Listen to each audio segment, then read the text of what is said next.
What kind of people can halt a nation before it ever enters the land promised to them? In the oldest records of Israel's journey, a name appears with sudden gravity, spoken by scouts, feared by armies, remembered long after their cities fell. The Sons of Anak. Their presence reshaped decisions, fractured courage, and turned faith into dread.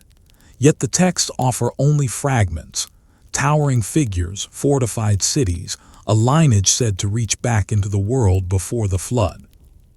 Were they merely warriors of unusual stature, or the last echo of something far older, standing in defiance of divine command? As fear spreads through the camp of Israel, the question deepens. Why would the memory of these clans endure beyond their defeat? Why would their names still carry weight generations later? The record suggests more than military opposition. It hints at a boundary between obedience and rebellion, between promise and refusal, between what humanity was and what it was no longer permitted to be. To understand why the land was delayed, courage collapsed, and judgment followed, the story must begin where fear first took root. The wilderness does not announce turning points. It stretches on in dust and stone, indifferent to the weight of decision. Yet here, at the edge of Canaan, history gathers itself in silence. Israel is camped in the wilderness of Paran. The ground is hard beneath woven tents, the air dry, the horizon broken only by low ridges and the pale rise of distant hills. At dawn, smoke curls upward from small fires where bread is baked and water warmed. Sand clings to hems and sandals. The people have traveled far enough to believe the journey is ending. This is the threshold. Moses stands before the assembly, the land now close enough to be named, not imagined. The command is clear and measured. 12 men will go ahead, one from each tribe. They are not warriors sent to conquer, nor priests sent to bless. They are witnesses. Their task is simple in form, heavy in consequence: to see the land, to walk its paths, to return with truth. The men chosen step forward, familiar faces, trusted names. They carry no banners, only staffs and provisions. Their departure is quiet, almost unceremonious. Yet eyes follow them as they move away from the camp, shrinking into the vastness ahead. What they carry back will shape everything. Days pass, then weeks. The camp settles into waiting. Children chase one another between tents. Elders speak in low voices. Each sunset draws the land closer in thought, even as it remains unseen.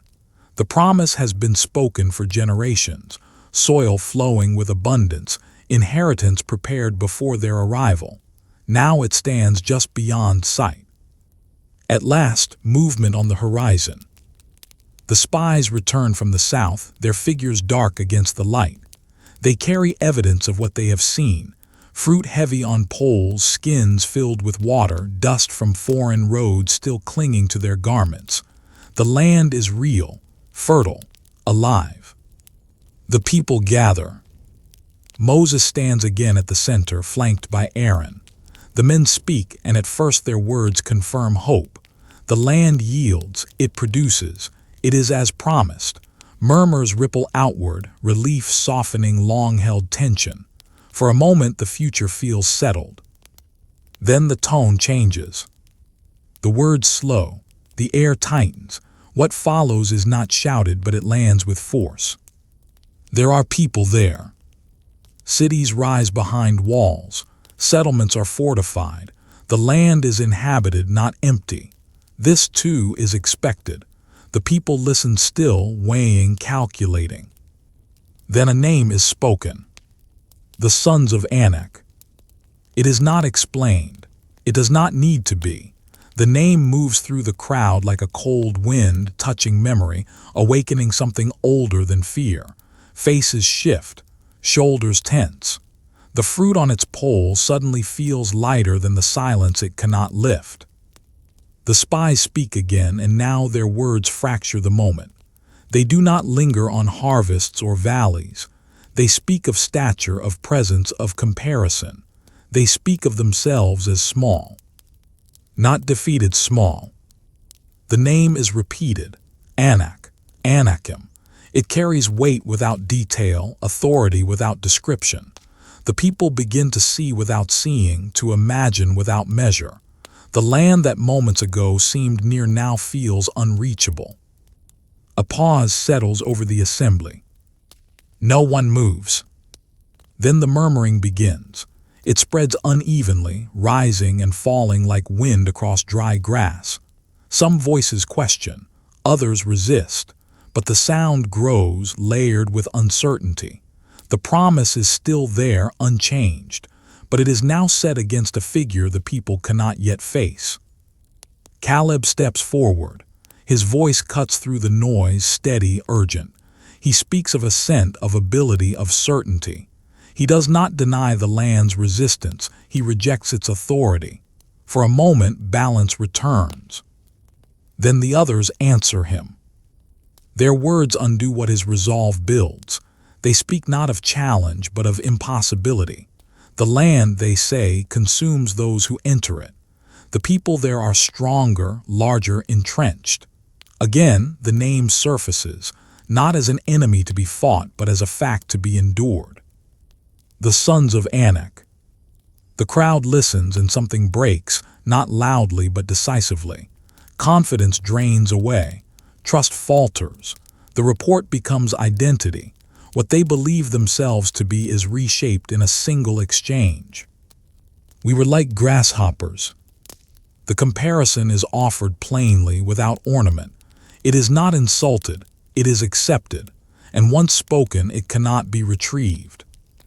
The wilderness seems to close in. The tents feel smaller.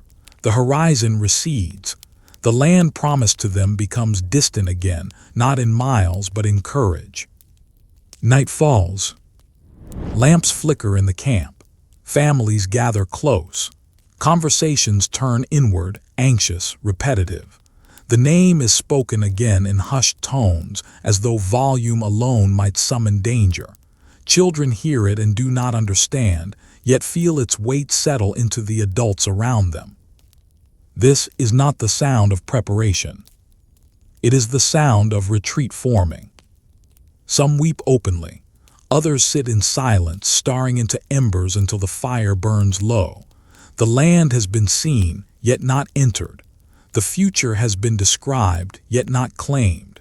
Between promise and possession stands a word now heavier than any wall. Anak. The sons of Anak have not moved. They have not spoken. They have not drawn a weapon. Yet their name has already done its work. It has crossed the wilderness faster than any army. It has reached into the camp and rearranged the heart of a people. And the night holds them there, suspended between what was sworn to them and what they now fear to face. The night does not pass quickly. It settles over the camp like a weight, pressing down upon every tent and pathway. Stars hang above the wilderness in sharp clarity, untouched by the unease below. Somewhere beyond the dark hills lies the land they have seen, fertile and real, yet now distant in spirit. Between that land and this camp stands no army, only a word spoken and believed. By morning, the murmuring has hardened. What began as fear has found shape. It moves from tent to tent, gaining coherence, feeding on repetition. The report is retold, each time stripped further of hope. The land devours its inhabitants. The people are too strong. The cities too high. The sons of Anak loom larger with every telling, though no one can say precisely how tall they are. Memory is overtaken by imagination. The assembly gathers again, drawn by unrest rather than summons. Faces are drawn tight, eyes restless. The leaders stand among the people, but the space between them has widened. Authority feels distant when fear speaks louder. Cries rise sharp, unguarded. Some demand a return to Egypt.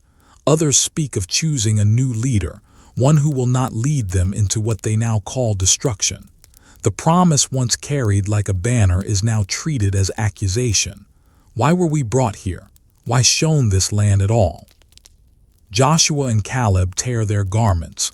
Their grief is immediate, visible, unrestrained. They speak again, not in defiance but in urgency. The land is good. The promise stands. The fear is misplaced. Their words are not elaborate. They do not argue details. They appeal to trust. But trust has thinned. The crowd does not answer them with words.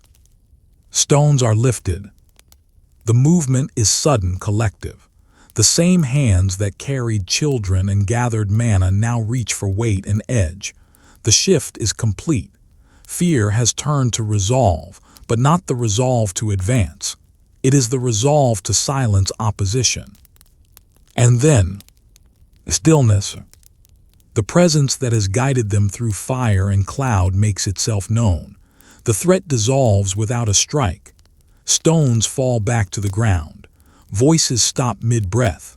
The people stand exposed, confronted not by the Sons of Anak, but by the cost of their refusal. What follows is not thunder or spectacle. It is judgment spoken plainly. The fear that has taken hold is named for what it is. The disbelief is measured not against the Anakim, but against the signs already given. The land was not the first challenge. It was only the last one before entry. The words cut deeply because they are true. The people have not been stopped by giants. They have been stopped by themselves. A sentence is pronounced that reshapes time. The land will not be entered now, not by those who stood here and recoiled. The journey will continue, but not forward. The wilderness will stretch longer than expected, long enough for a generation to pass away beneath the open sky. The children will inherit what the parents refused. Silence follows the declaration. It is heavier than the cries of the night before. The reality settles slowly, irrevocably. The Sons of Anak remain in the land untouched, unchallenged, not because they cannot be faced, but because the moment has passed. Morning light spreads across the camp, revealing the same tents, the same paths, the same dust. Yet nothing is the same. The land they glimpsed has receded not by distance, but by time. The Spies' journey, meant to confirm inheritance, has become a dividing line.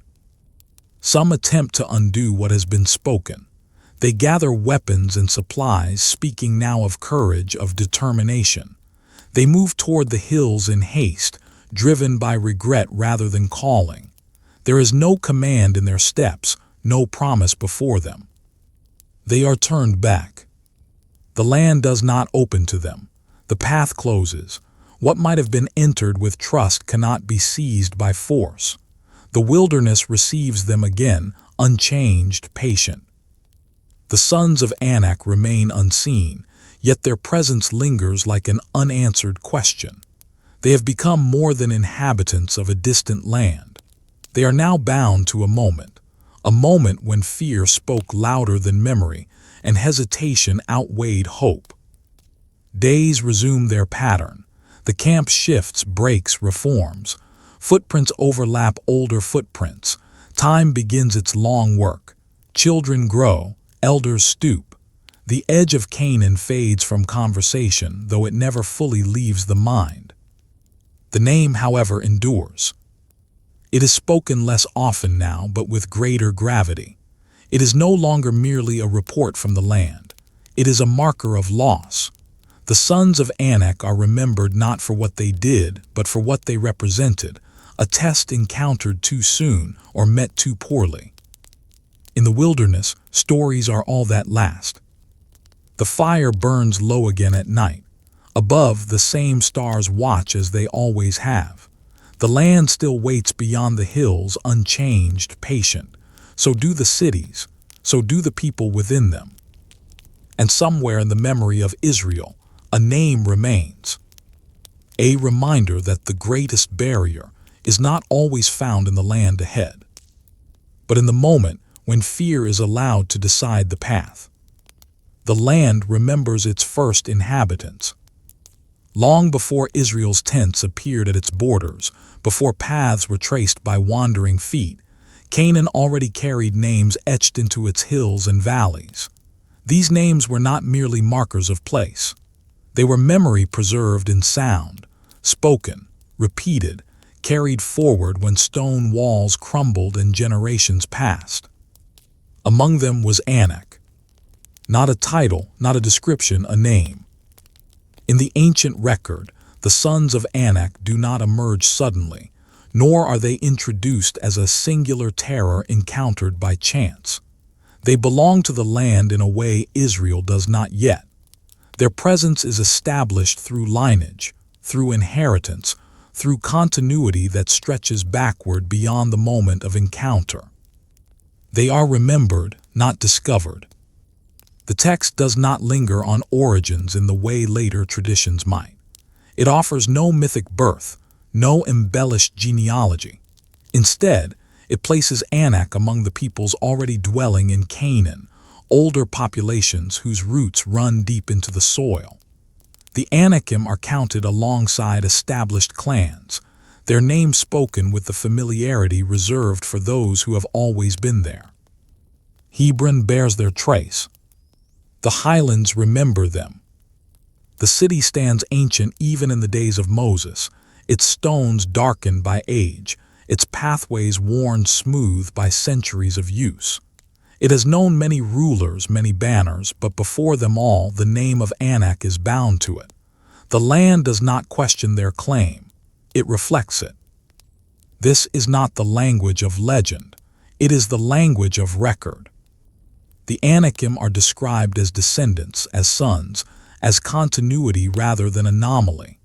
They are part of a remembered order of the land, families whose stature, influence, and endurance shaped how territory was understood. Their reputation does not arise from rumor but from longevity. They have remained where others have faded.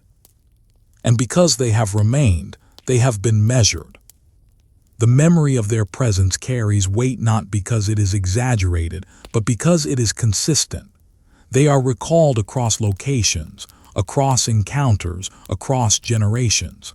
Their name persists where others dissolve into anonymity. This persistence is itself a form of power. To speak of the sons of Anak is to acknowledge that the land has a history independent of Israel's journey. It is here that fear finds its footing. Not in height alone, not in strength alone, but in the realization that the land is not waiting to be named. The Anakim represent what was already established, what has survived previous conflicts, previous claims. They are woven into the identity of Canaan the way roots bind soil, unseen yet undeniable. Their cities are not new. Their lineage is not brief. They are not strangers to endurance. The record speaks of them with restraint, yet the restraint itself is telling. No elaborate description is needed. Their name carries what explanation cannot. Those who hear it already understand its implications. This is how ancient memory works. It does not persuade. It reminds.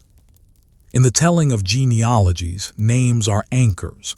They fix people to place, to time, to inheritance. Anak is one such anchor. To confront his sons is to confront the accumulated weight of what has endured before Israel ever arrived. It is to step into a land that already knows itself.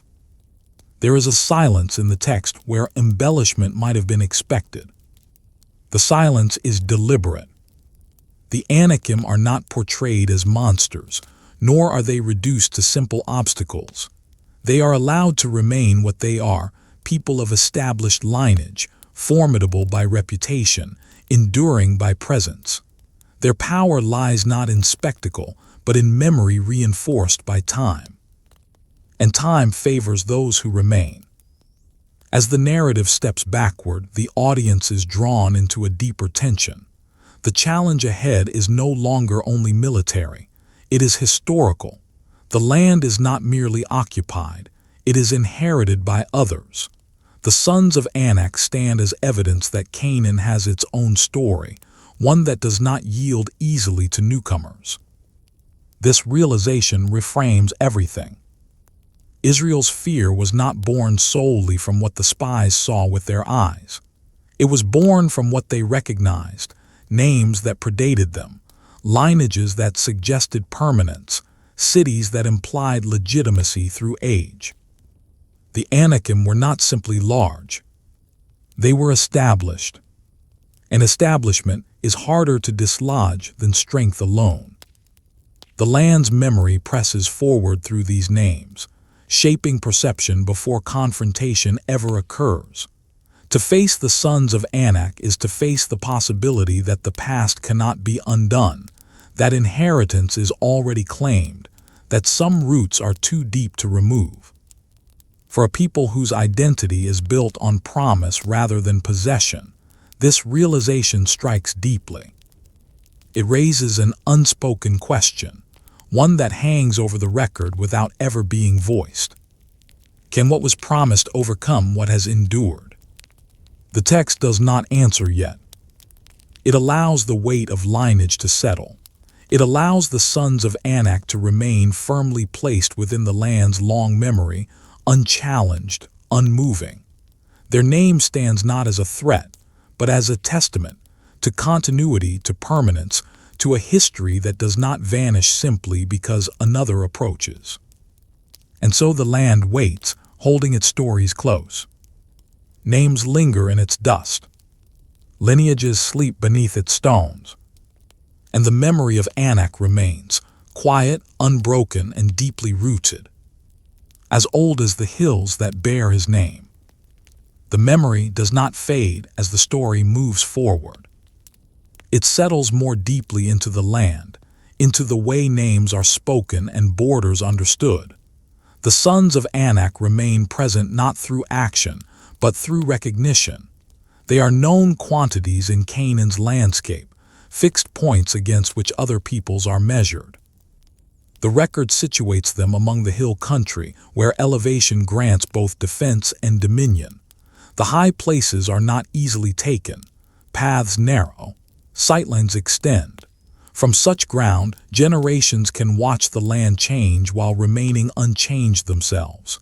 The Anakim are remembered there, rooted in terrain that favors endurance. Their association with the highlands matters. Power in the ancient world is rarely abstract. It is tied to land that can be held, cities that can be defended, ancestry that can be traced. The Sons of Anak possess all three. Their name is bound to places already ancient by the time Israel hears of them, places whose stones have outlasted other claims. Hebron again rises in the record, its earlier name preserved alongside its newer one, as though the land itself refuses to forget. The Anakim are not an interruption in its history. They are part of its continuity. Even when names change, memory remains layered beneath them. This layering is what gives the Anakim their gravity. They are not described as conquerors arriving from elsewhere. They are presented as remaining where others have passed through. Their lineage implies stability in a world defined by movement. For a people still wandering, still unsettled, this distinction matters. Israel's identity is carried forward by promise. The Anakim's identity is carried forward by presence. The contrast is sharp. The record does not exaggerate physical traits, yet it does not deny them either. The Anakim are recalled as men of notable stature, their reputation inseparable from their appearance. But stature alone does not explain why their name endures. Many warriors have been tall. Few have been remembered this long. Memory clings to those who shape landscapes, not just battles. The Anakim's influence is cumulative. Each generation that encounters them adds another layer to their reputation. Each passing year without displacement reinforces the sense that they belong where they stand. Over time, endurance itself becomes authority. This is how fear becomes inherited. Not through direct experience, but through repeated acknowledgement. A name spoken by fathers becomes a warning to sons. What one generation avoids, the next learns to fear without seeing. The sons of Anak are carried forward not just in the land's memory, but in human recollection. And the text preserves this without embellishment. It lists them among other peoples, yet distinguishes them through repetition. Their name surfaces again and again, tied to specific locations, specific encounters. This consistency lends weight. The Anakim are not everywhere, but where they are unmistakable. The land itself seems shaped around them. This shaping is subtle. No single passage dwells on it. Instead, it emerges through accumulation, through the quiet agreement of multiple records. The Anakim belong to the older order of Canaan, one that predates Israel's arrival and resists easy removal. To acknowledge them is to acknowledge that the land has a past that does not revolve around Israel. That acknowledgement carries tension. The promise spoken to Abraham did not erase what existed before it. It overlaid it. It set future inheritance against present reality. The sons of Anak stand at that intersection, embodying the weight of what already is. Their lineage serves as a reminder that history does not clear itself in anticipation of fulfillment. It must be confronted. Yet confrontation is not immediate in this chapter. The narrative remains anchored in remembrance. It allows the Anakim to stand unchallenged, their presence accepted as fact rather than threat. The power of their name lies precisely here, in its normalcy within the land's story. They are not anomalies. They are established. This establishment explains why the Spies report carried such force. The name did not introduce novelty. It confirmed continuity. It told Israel that the land was not only occupied, but claimed by those with roots deeper than recent arrival. In the ancient world, roots mattered. They signified legitimacy. They implied divine favor or ancestral right. To face such a lineage was to face more than opposition. It was to challenge the order the land appeared to uphold. The record allows this tension to stand without resolution. There is no argument offered yet, no counterclaim made.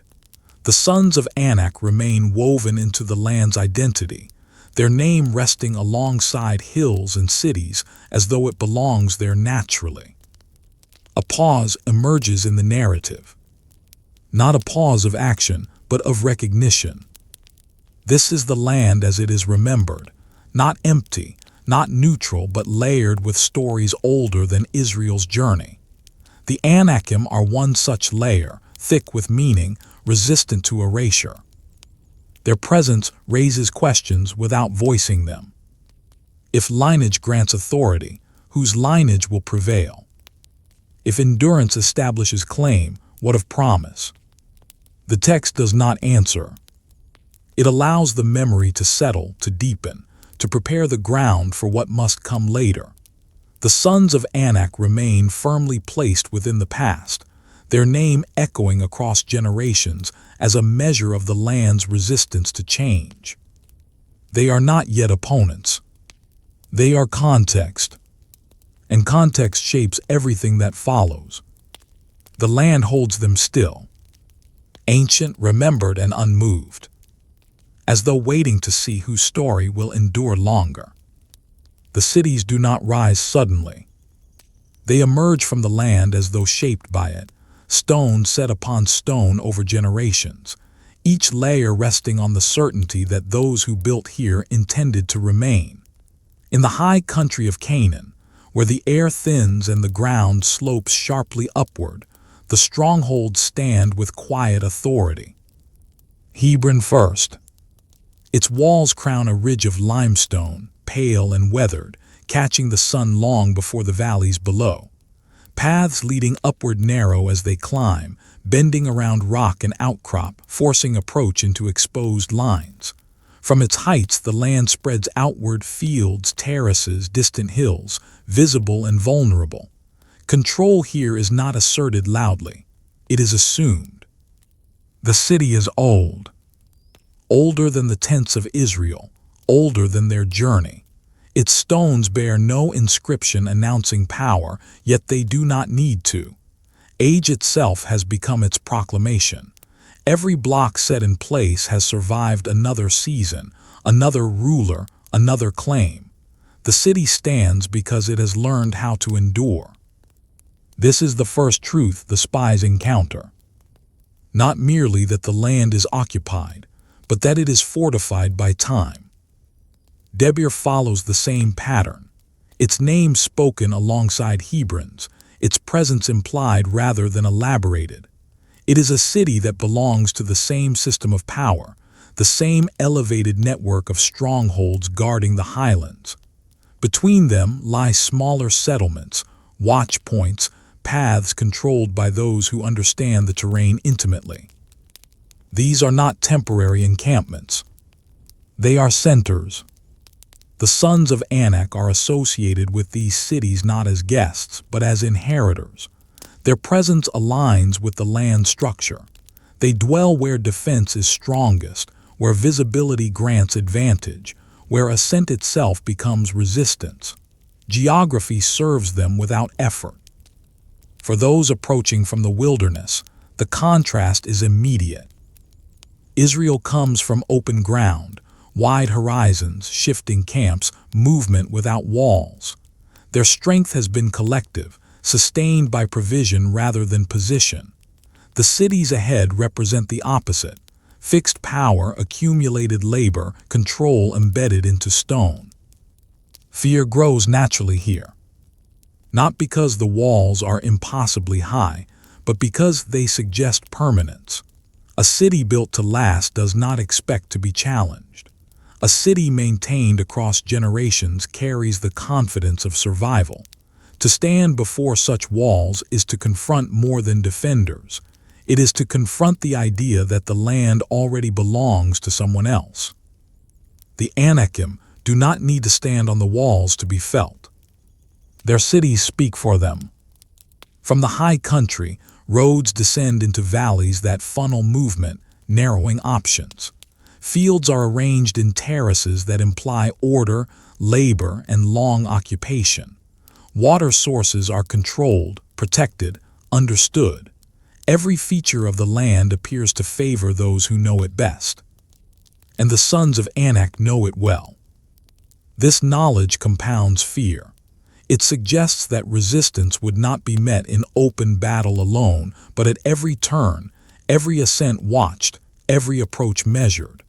The cities do not merely house inhabitants, they organize the land around them. The spies see this. They walk the approaches. They count gates. They note elevation and stonework. They do not write these observations down, but they carry them back. When they speak of the land consuming those who enter it, this is part of what they mean. The land itself seems structured to repel intrusion. Stone remembers. Walls built by one generation are repaired by the next. Streets worn smooth by centuries of feet do not yield easily to newcomers. The cities of the Anakim are not isolated marvels. They are nodes in a network of control shaped by history. This is why the fear spread so quickly. The report is not merely about enemies who can be fought. It is about systems that must be dismantled, about entrenched authority that does not collapse when confronted. The Anakim are inseparable from their cities, and the cities are inseparable from the land's identity. To challenge one is to challenge all. A silence forms around this realization. The promise had spoken of land to be possessed, not structures to be unmade. It had spoken of inheritance, not siege. The image carried through generations had been one of arrival, not resistance embedded into stone. Now the land appears layered with intent. The cities rise as counters to expectation. They imply planning, foresight, continuity.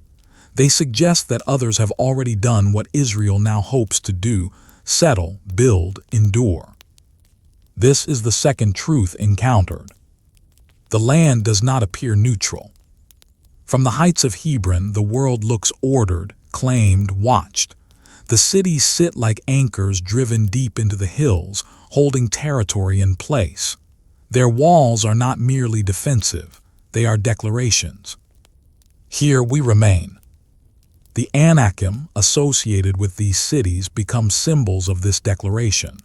Their reputation is reinforced by architecture. Their name gains weight through stone. Even unseen, they feel present, as though the land itself speaks on their behalf. And Israel listens. Between promise and fulfillment now stands geography, elevation, fortification, ancient occupation. The challenge ahead appears larger than numbers, larger than courage. It seems structural. There is a pause in the narrative here. Not of time, but of understanding. The spies do not argue with the land. They absorb it, and what they absorb reshapes how they see themselves.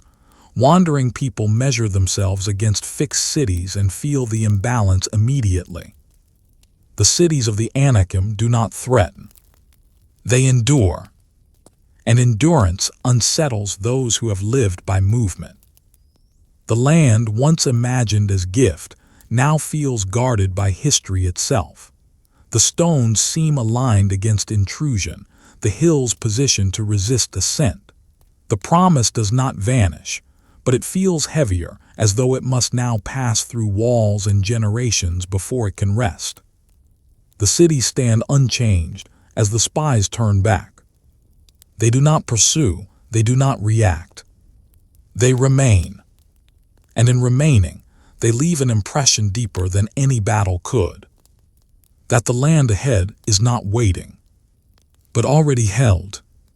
The cities do not pursue the spies as they withdraw. They remain where they are, fixed, unmoved, confident in their height and stone. From the high places, nothing changes. Smoke still rises at dawn. Gates still open and close at measured hours. Life continues within walls that have seen other travelers come and go. This constancy is its own language. The spies descend from the hills carrying more than observation. They carry the weight of architecture, the authority of permanence. Each step downward reinforces the divide between those who dwell in stone and those who move beneath fabric and sky. The wilderness receives them again, wide and exposed, its openness suddenly feeling like vulnerability rather than freedom. The cities recede behind them, but their presence does not. What was seen cannot be unseen. In the ancient world, walls are more than defense. They are declaration. They speak of labor invested, of time secured, of generations who believed their children would remain where they stood. A walled city assumes tomorrow. A tent does not. Israel has lived by trust rather than terrain. Provision has come daily, not stored behind gates. Their strength has been collective and mobile, bound together by command rather than by stone. Before the cities of the Anakim, this way of life feels fragile. Not wrong. Fragile. The highlands amplify this feeling. Elevation confers dominance without motion. From above, one watches. From below, one approaches.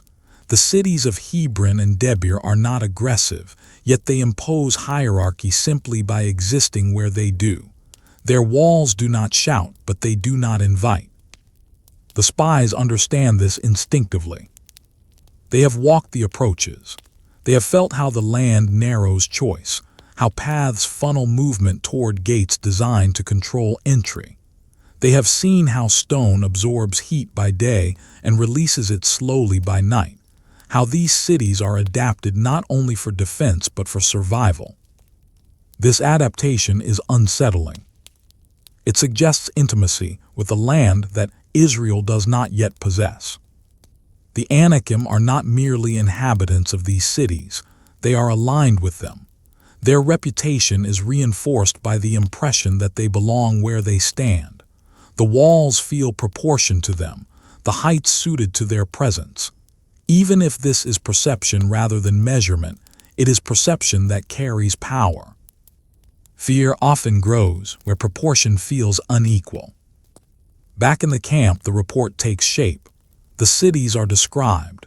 The walls are mentioned. The high country is emphasized. Each detail adds structure to the fear already awakened by the name Anak. The people begin to envision themselves approaching these places, and the image does not favor them. It is one thing to face an enemy in open ground. It is another to face a system. The cities represent order that must be dismantled before inheritance can be claimed. They imply resistance not as event, but as condition. To take such places would require patience, coordination, endurance beyond a single encounter. The challenge feels prolonged, layered, costly. A silence falls again over the assembly. Not the silence of awe, but of calculation. Numbers are weighed, strength is compared, experience is recalled. The people remember their own movement, their reliance on signs rather than structures. They remember that they have not built cities, only followed instruction.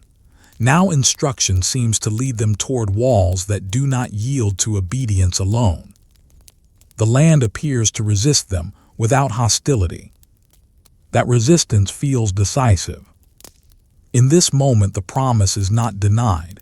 It is overshadowed. The cities stand as visible contradictions to expectation.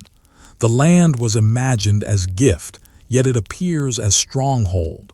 The promise had been heard as invitation, yet the terrain answers with obstruction. The Anakim are now inseparable from this image. They are no longer only a lineage remembered. They are guardians of the high places, woven into the architecture of power. Their name gathers meaning from every stone laid before Israel ever arrived. And still they do nothing. This is the unsettling truth. The cities of the Anakim exert influence without action. Their walls require no defense to inspire retreat. Their elevation alone reshapes resolve. The land itself becomes a participant in the conflict, its features aligned with those who have long claimed it. A pause settles into the narrative here, the kind that lingers, between wilderness and wall, between movement and permanence. Israel stands on open ground, measuring promise against stone, future against past. The cities wait unchanged as they always have. They do not rush the moment. They do not need to. History favors what endures. The Spies report completes its work not through exaggeration, but through accumulation. Each detail builds upon the last until the image is complete. A land already structured, already claimed, already fortified by generations of confidence. The cities do not feel conquerable. They feel settled. And in that feeling, fear finds its strongest foundation, not in battle imagined, but in resistance that seems built into the land itself. The promise now appears to require dismantling what has stood for centuries. Stone by stone, the people look again toward the hills, though they cannot see them from where they stand. The cities remain out of sight, yet fully present. Their impression has traveled faster than any army could. Nothing has changed in the land, but everything has changed in the camp. The walls of the Anakim do not advance, yet they hold the future at a distance. Silent, elevated, and unmoved, waiting to see whether promise will rise high enough to meet them. The wilderness receives the report before it receives the decision. The camp is already gathered when the spies speak again, drawn together by unease that has not lifted since the first telling. Dust hangs in the air, stirred by restless movement. Faces turn toward the speakers, searching not for detail, but for reassurance that does not come. 10 voices shape the account. They do not shout, they do not embellish. Their tone is measured, almost restrained. Yet each word carries weight because it aligns with what fear has already prepared the people to hear. The land is strong. The inhabitants are numerous. The cities are fortified. The highlands are controlled. And again the name surfaces. The Sons of Anak. It is not introduced as new information, but as confirmation, as though everything else in the report merely supports this one fact. The Anakim become the lens through which the land is understood. Every field, every wall, every hill is reframed in their shadow. The promise is not denied. It is overshadowed. The people listen, and their listening changes them. What was once anticipation hardens into resistance. The report no longer feels like observation. It feels like warning. The land is described not as inheritance but as threat. Then Joshua and Caleb speak. Their words cut against the current, not by volume but by direction. They do not dispute the land's strength. They do not deny the presence of the Anakim.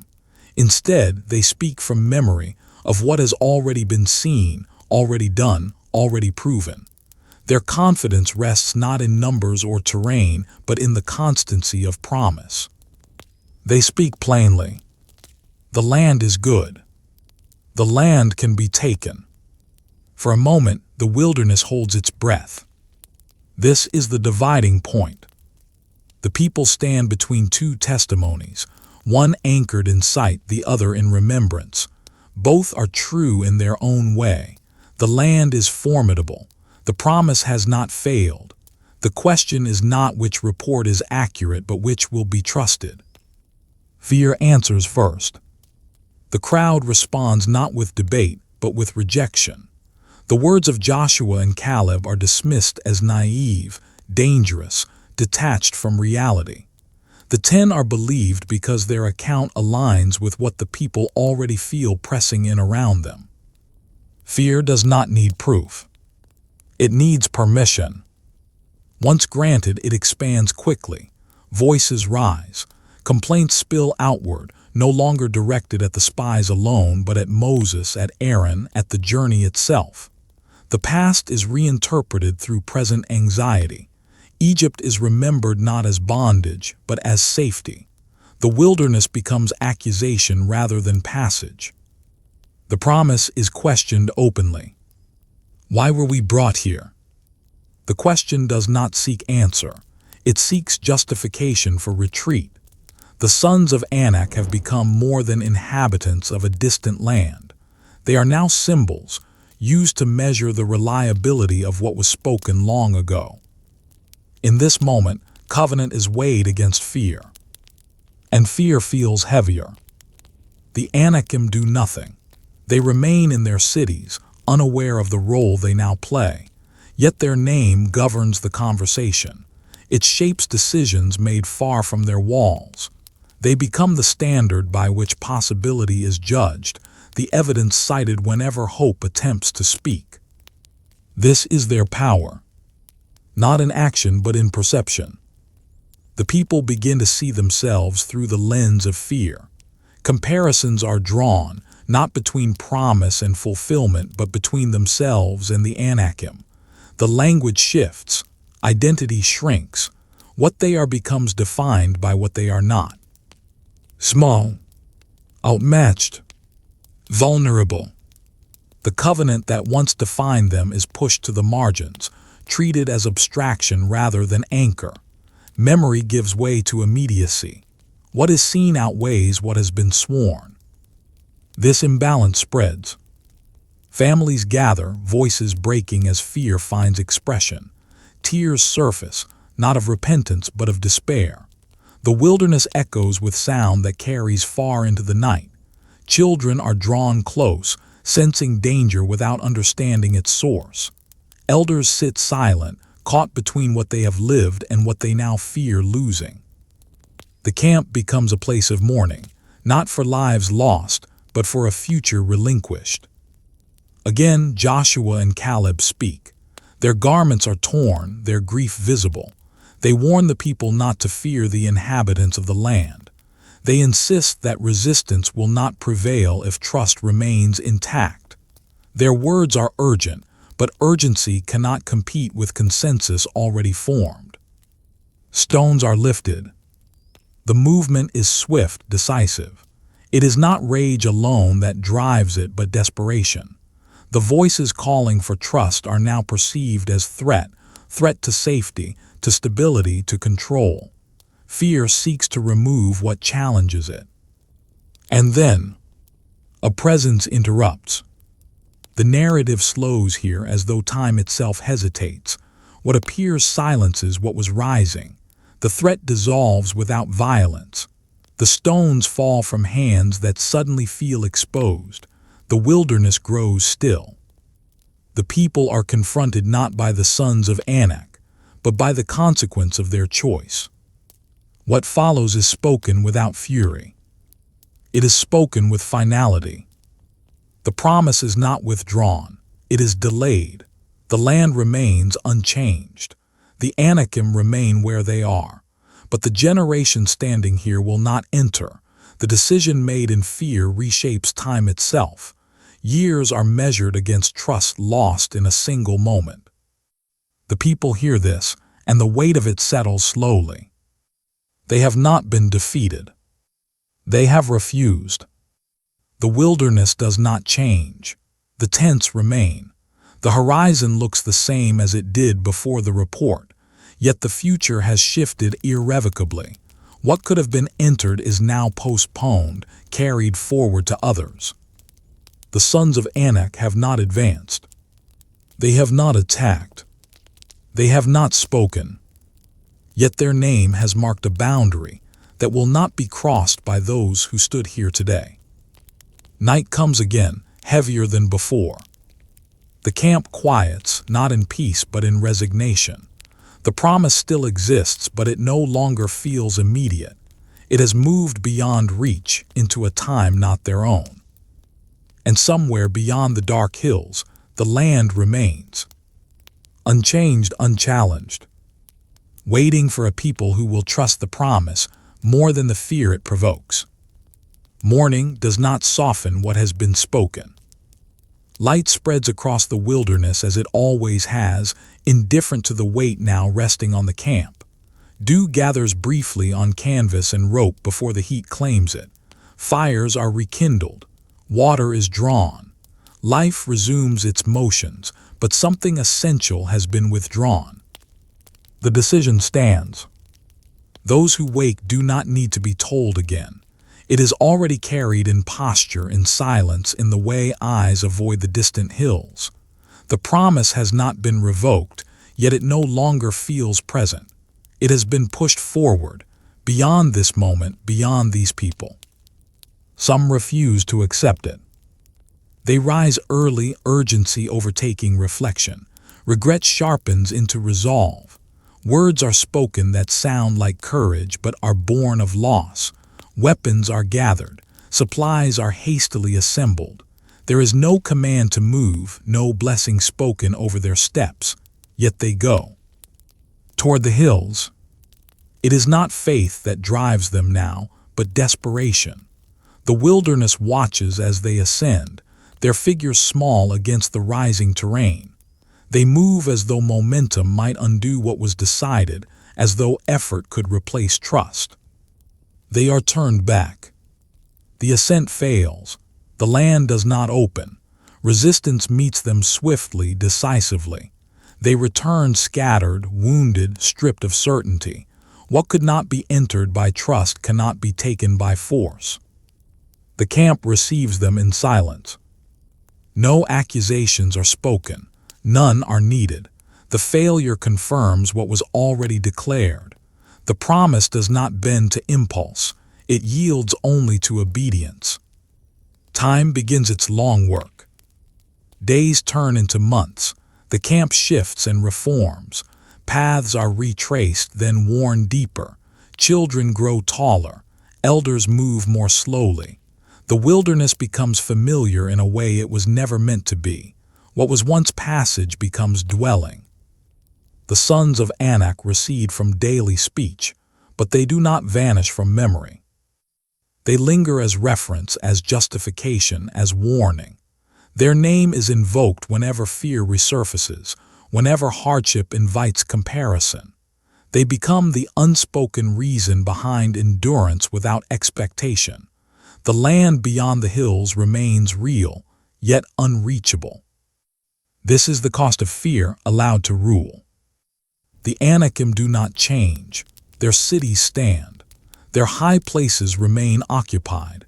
They continue their lives without interruption, unaware of the role they have played in reshaping another people's history. Their power remains indirect, yet profound. The wilderness bears witness. At Kadesh Barnea, the place of decision, stones lie scattered where they fell. No marker is raised. No memorial is built. The moment is preserved not in monument, but in memory. It is retold quietly, cautiously, as parents explain to children why the land was not entered when it first came into view. Fear becomes instruction. Not openly taught, but absorbed. A generation grows up knowing that promise exists, yet learning also that it can be delayed. The land is spoken of with longing, but also with caution. The name Anak still carries weight, though fewer can say why. This inheritance of fear is subtle. It does not shout. It lingers. Yet alongside it, something else begins to form. Those who were young at the moment of refusal carry a different memory. They remember the land described, the fruit carried back, the hills outlined against the sky. They remember not only fear, but the voices that spoke against it. They grow up between stories, one of retreat, one of resolve. The wilderness shapes them. Its vastness teaches endurance. Its barrenness strips away illusion. There are no walls here, no cities to hide behind. Each day depends on provision given, not secured. Over time, reliance deepens. Memory clarifies. What was once distant promise becomes future certainty. Still, the shadow of that earlier decision remains. The sons of Anak are not present, yet they have left a mark. They have revealed how quickly trust can fracture when fear is allowed to define reality. They have shown that the greatest battles are not always fought with weapons, but with belief. The narrative does not rush past this. It lingers here in the space between what was offered and what was refused. The land waits beyond sight. The wilderness continues its slow passage of days. The people live within consequence, learning its contours. At night, when the camp settles and the stars emerge, the hills of Canaan are unseen but remembered. Somewhere beyond them, cities still stand on high ground. Walls still catch the first light of morning. The Anakim remain embedded in the land structure, unchanged by Israel's absence. Yet something has shifted. Their name no longer defines the future absolutely. It defines a moment, a boundary crossed inward, not outward, a measure of fear against promise where fear prevailed. And in that prevailing, it revealed its cost. The promise did not fail. The land did not resist.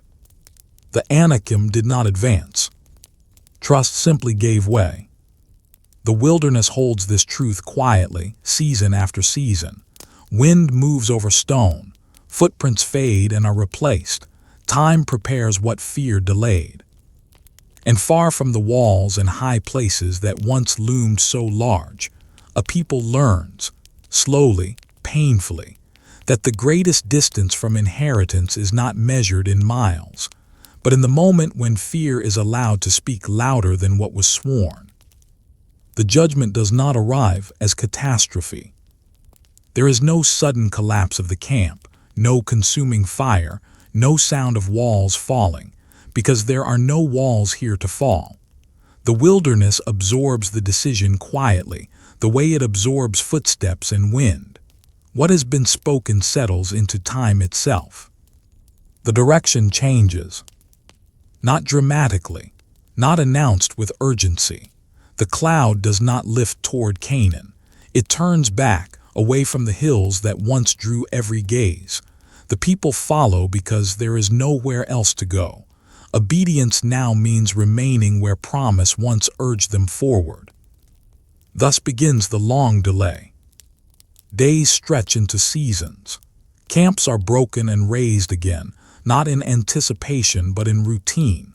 The land of inheritance no longer lies just ahead. It becomes a distant orientation, a remembered bearing rather than a destination. The wilderness, once passage, becomes dwelling. This is the judgment.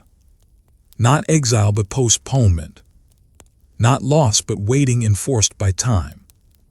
The sons of Anak are nowhere to be seen. Their cities remain beyond the horizon, untouched, unchallenged. Yet their absence does not diminish their influence. If anything, it clarifies it. They become the unspoken reference point whenever the journey feels endless. If not for them, if not for that land, the reasoning settles into the people slowly until it feels natural. Fear reshapes memory, and memory reshapes explanation. What was once refusal becomes prudence. What was once hesitation becomes justification. The Anakim, distant and unseen, are invoked as proof that the delay was necessary. Time bears witness. The generation that stood at the edge of Canaan begins to age beneath open sky. Faces weather, hair grays, strength diminishes. The wilderness does not hurry them along. It allows life to take its full course, uncompressed, unredeemed by arrival. Children grow up knowing no walls but canvas and no landmarks but rock and wadi. They learn the rhythms of wandering, when to pack, when to wait, when to follow the cloud's movement. Their world is shaped by patience rather than possession. This too is judgment. The promise has not failed, but it has been deferred beyond those who heard it first. Time becomes the dividing line between obedience learned too late and obedience still forming. The wilderness does not punish actively, it simply continues. Morning after morning. At places like Zin and Kadesh, the people pause, sometimes believing the delay is ending. Hopes rise, then settle again as direction changes once more. Each turn reinforces the truth that time, once redirected, does not easily reverse. The Anakim remain fixed in the land. Their shadow stretches longer precisely because nothing challenges it. The people imagine them unchanged, unaging, as immovable as the cities they inhabit. In contrast, Israel feels the weight of time acutely, every burial marking another measure of delay fulfilled. Graves appear along the route. Unmarked stones placed quickly, quietly. Names spoken softly, then less often. The wilderness becomes not only dwelling but witness.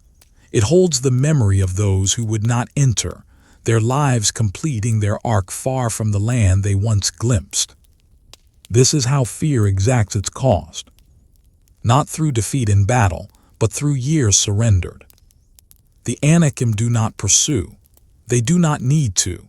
The boundary has already been drawn, not by walls or weapons, but by disobedience. Beyond them lies inheritance, but inheritance now waits for those not yet ready to claim it. The people begin to understand this slowly. The wilderness teaches through repetition. Each day resembles the last closely enough to dull urgency, yet differently enough to prevent rest. The manna arrives. The water is given. Provision continues, steady and sufficient, yet never abundant enough to forget dependence. Time becomes instruction. Those who were children when fear prevailed grow up shaped by its consequence. They see what refusal costs, measured not in wounds but in years. They watch an older generation fade, not as punishment, but as completion of what was spoken. The Anakim become less frightening to them. Not because they are understood, but because distance weakens immediacy. The cities remain real yet abstract. What is felt most keenly is the wilderness itself, its vastness, its demand for trust renewed daily. Here, obedience is no longer theoretical. There are no walls to calculate, no enemies to measure. There is only the choice to follow or resist, repeated endlessly in small acts. Over time, something steadier begins to form, less reactive, less impulsive. The wilderness strips away illusion. It teaches that fear, once chosen, does not resolve itself quickly. It unfolds across years, shaping lives quietly. The greatest consequence is not loss of promise, but the slow realization that promise waits on trust. The Sons of Anak fade from daily speech, yet they remain fixed in meaning. They are no longer immediate threat but boundary marker.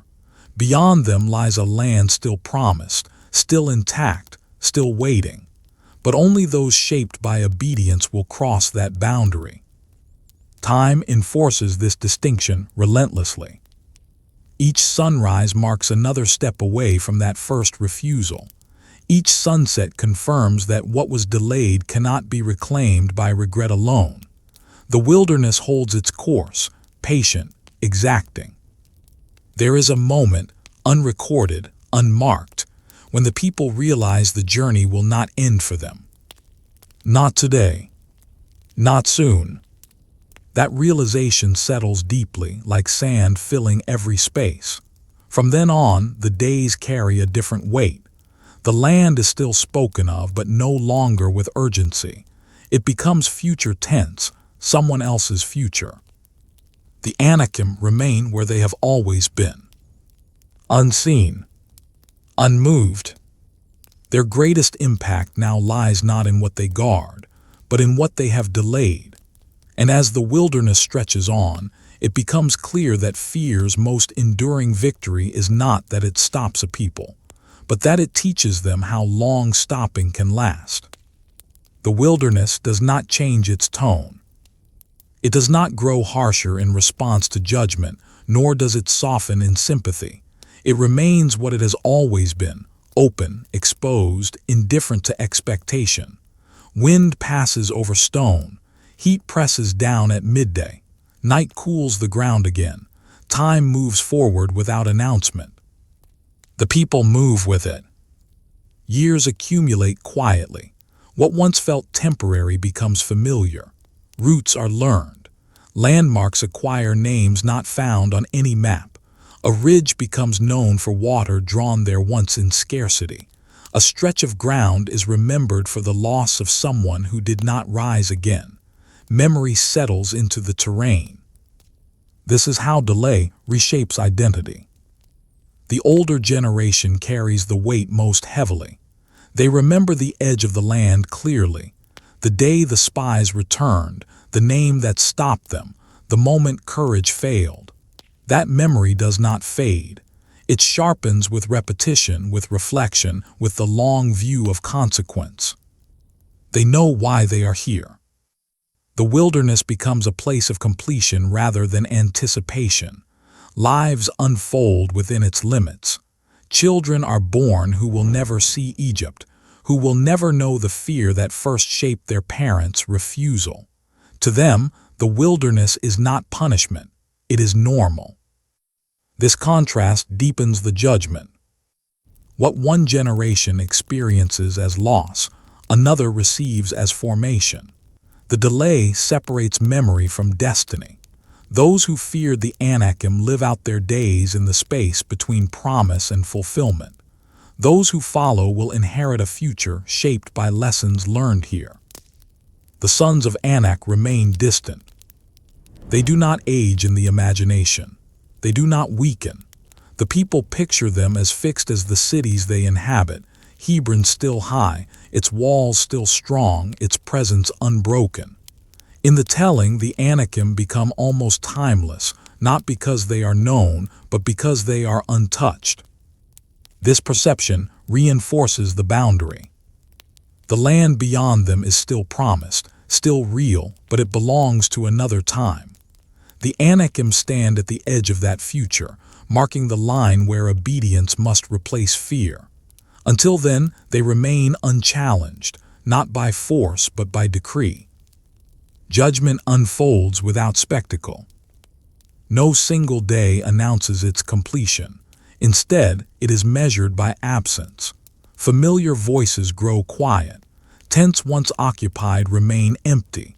The camp shifts around spaces that will not be filled again. Each loss is small on its own, but together they tell a story that cannot be ignored.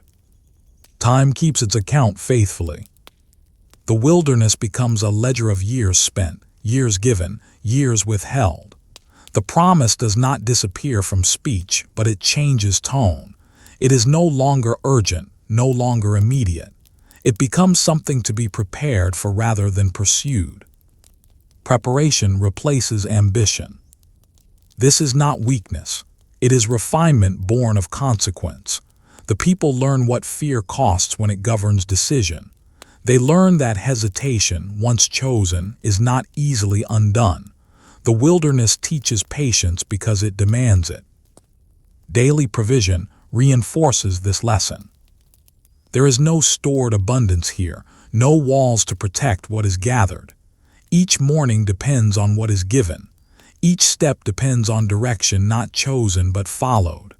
Trust, once broken in a single moment, is rebuilt slowly through repetition. The Anakim are absent from this daily life. And yet they are never fully gone. They remain the reason the land is not entered, the explanation given when children ask why the journey continues. They are the distant cause of present reality. In this way, their influence extends farther in absence than it ever did in presence.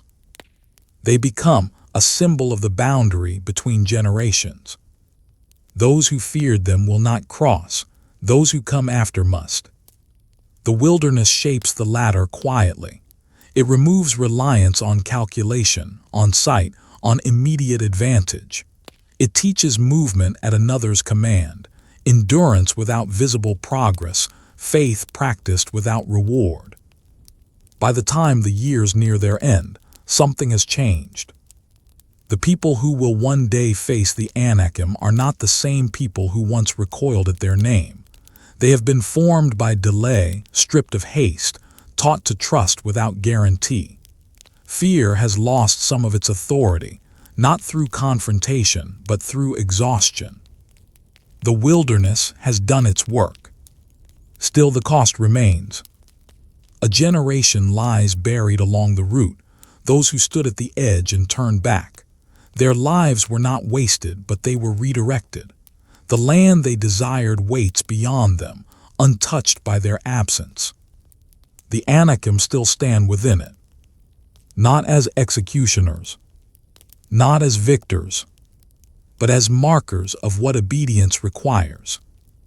The judgment has reached its fullness not when the last of the older generation falls, but when the people understand why it had to be so.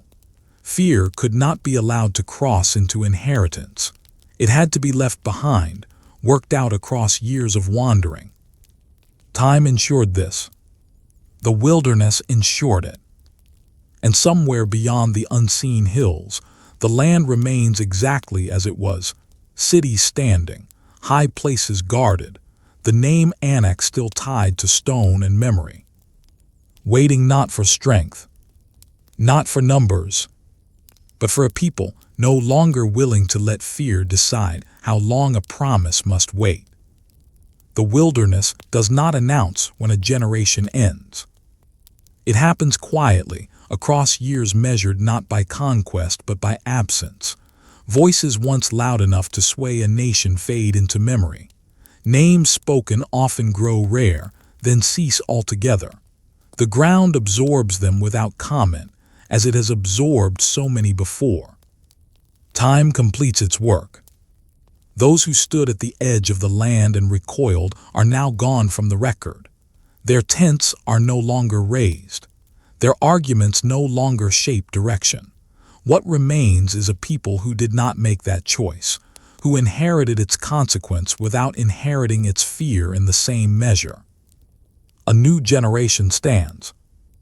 They gather where their parents once gathered, but they do not stand the same way. Their posture is different. Their silence is different.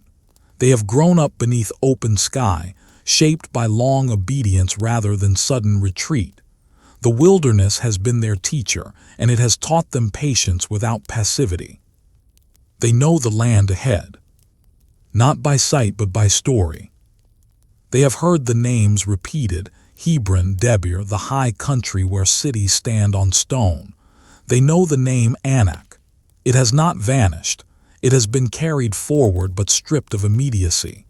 It no longer governs reaction. It informs preparation. This distinction matters. The Anakim are still there. The cities still stand. The land has not changed, but the people have. Leadership now bears the weight of years rather than impulse. Authority is no longer contested by fear's urgency. It has been clarified through loss, refined through waiting. Those who lead now do so with memory sharpened by consequence, not dulled by hesitation. Joshua stands among them. He has been here before. He remembers the land as clearly as the refusal, but time has altered how memory functions. It no longer provokes frustration. It produces resolve. What was once argued must now be enacted. The people listen, not with the restless anticipation of those eager to arrive, but with the steadiness of those who understand what delay costs. They have buried enough to know that opportunity does not return unchanged. The wilderness around them bears the marks of long habitation. Paths have deepened. Campsites feel familiar. Certain places carry stories spoken quietly out of respect. The land behind them is no longer foreign. It has shaped them thoroughly. Yet it is no longer home. This realization emerges slowly, without ceremony. The wilderness has done what it was meant to do. It has formed a people capable of crossing forward without illusion. The next step will not be taken lightly, nor resisted reflexively. The Anakim no longer define the promise.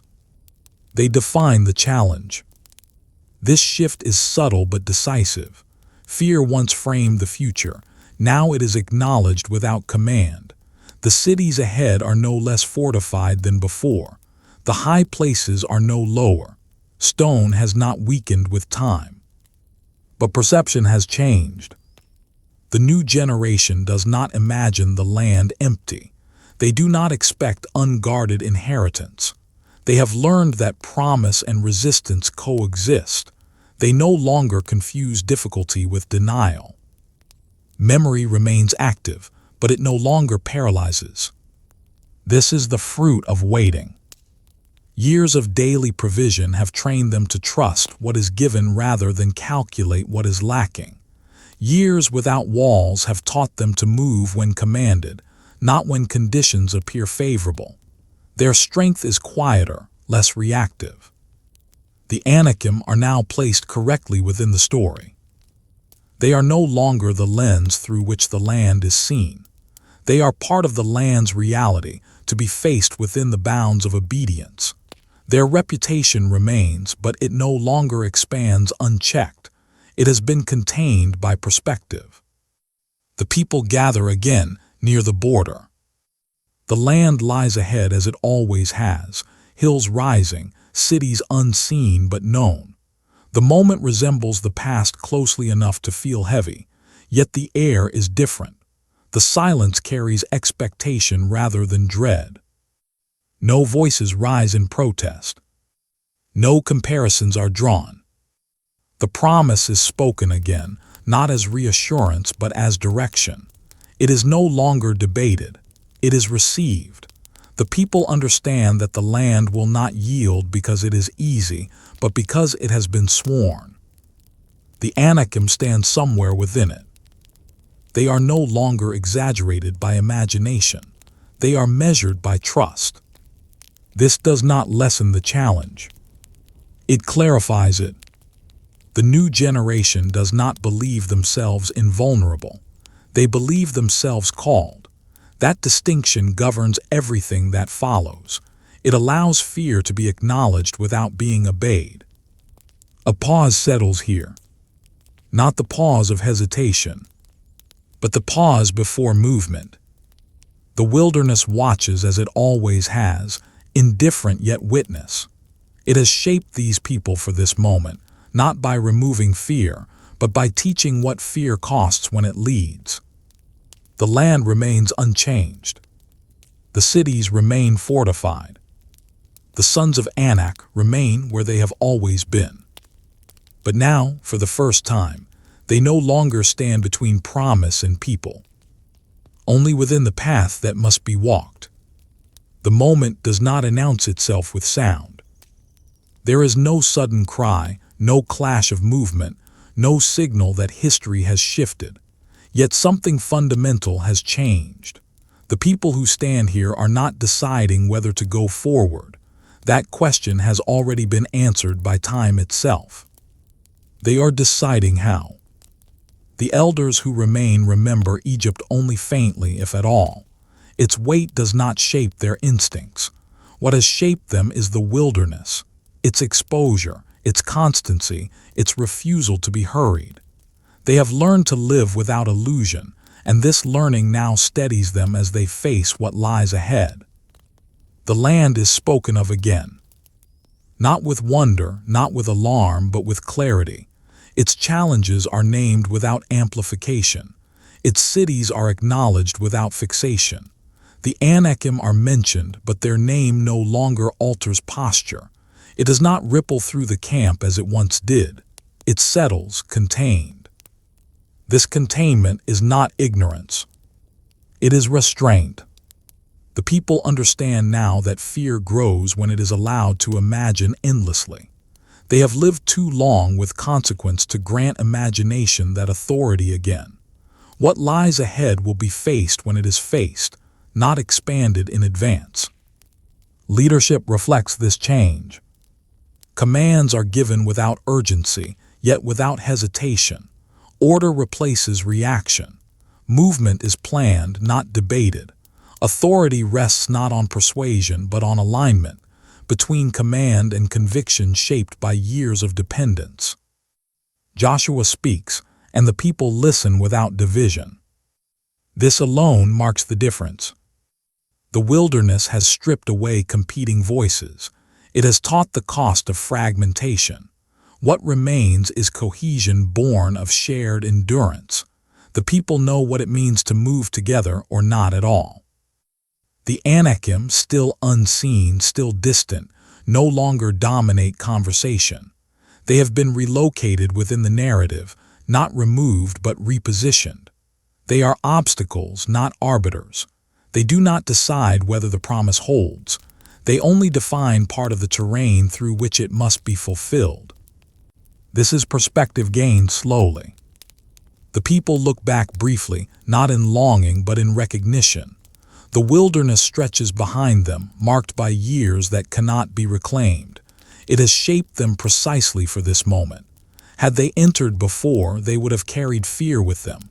Now, fear has been tempered by time. The land ahead will demand courage. But courage now has depth. It is not the sudden resolve of those eager to arrive. It is the steady readiness of those who understand what delay costs and what obedience requires. The people have learned that hesitation has consequences just as real as failure. The Anakim remain unchanged. This matters. It means the challenge has not been reduced. The cities have not weakened. The land has not softened in anticipation. What has changed is not the obstacle, but the posture of those who must face it.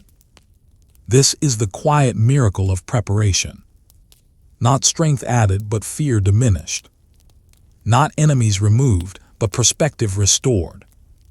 The people stand at the edge again, not unaware of the past, but no longer governed by it.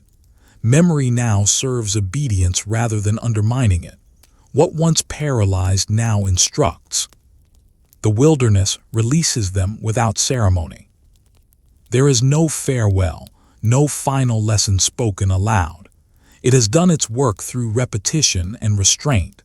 The people carry its imprint within them as they turn their attention forward. The Anakim remain part of the land's reality, but they are no longer its definition. The promise stands where it always has, unshaken, patient, waiting not for perfect conditions, but for a people shaped enough to trust it without negotiation. The people are ready to move, not because the land has become less daunting, but because fear no longer speaks with final authority. And so the threshold appears once more, not as a place of retreat, but as a place where the past loosens its grip, and the future finally begins to draw near.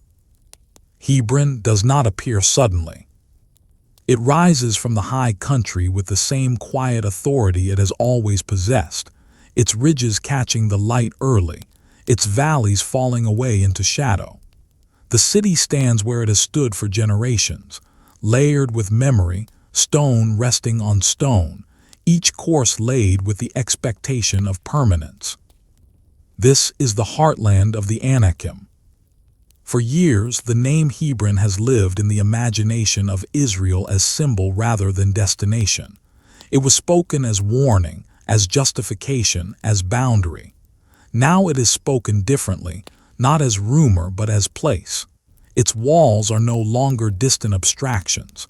They are measured by sight, their approaches traced by feet that do not turn away. The land has not softened.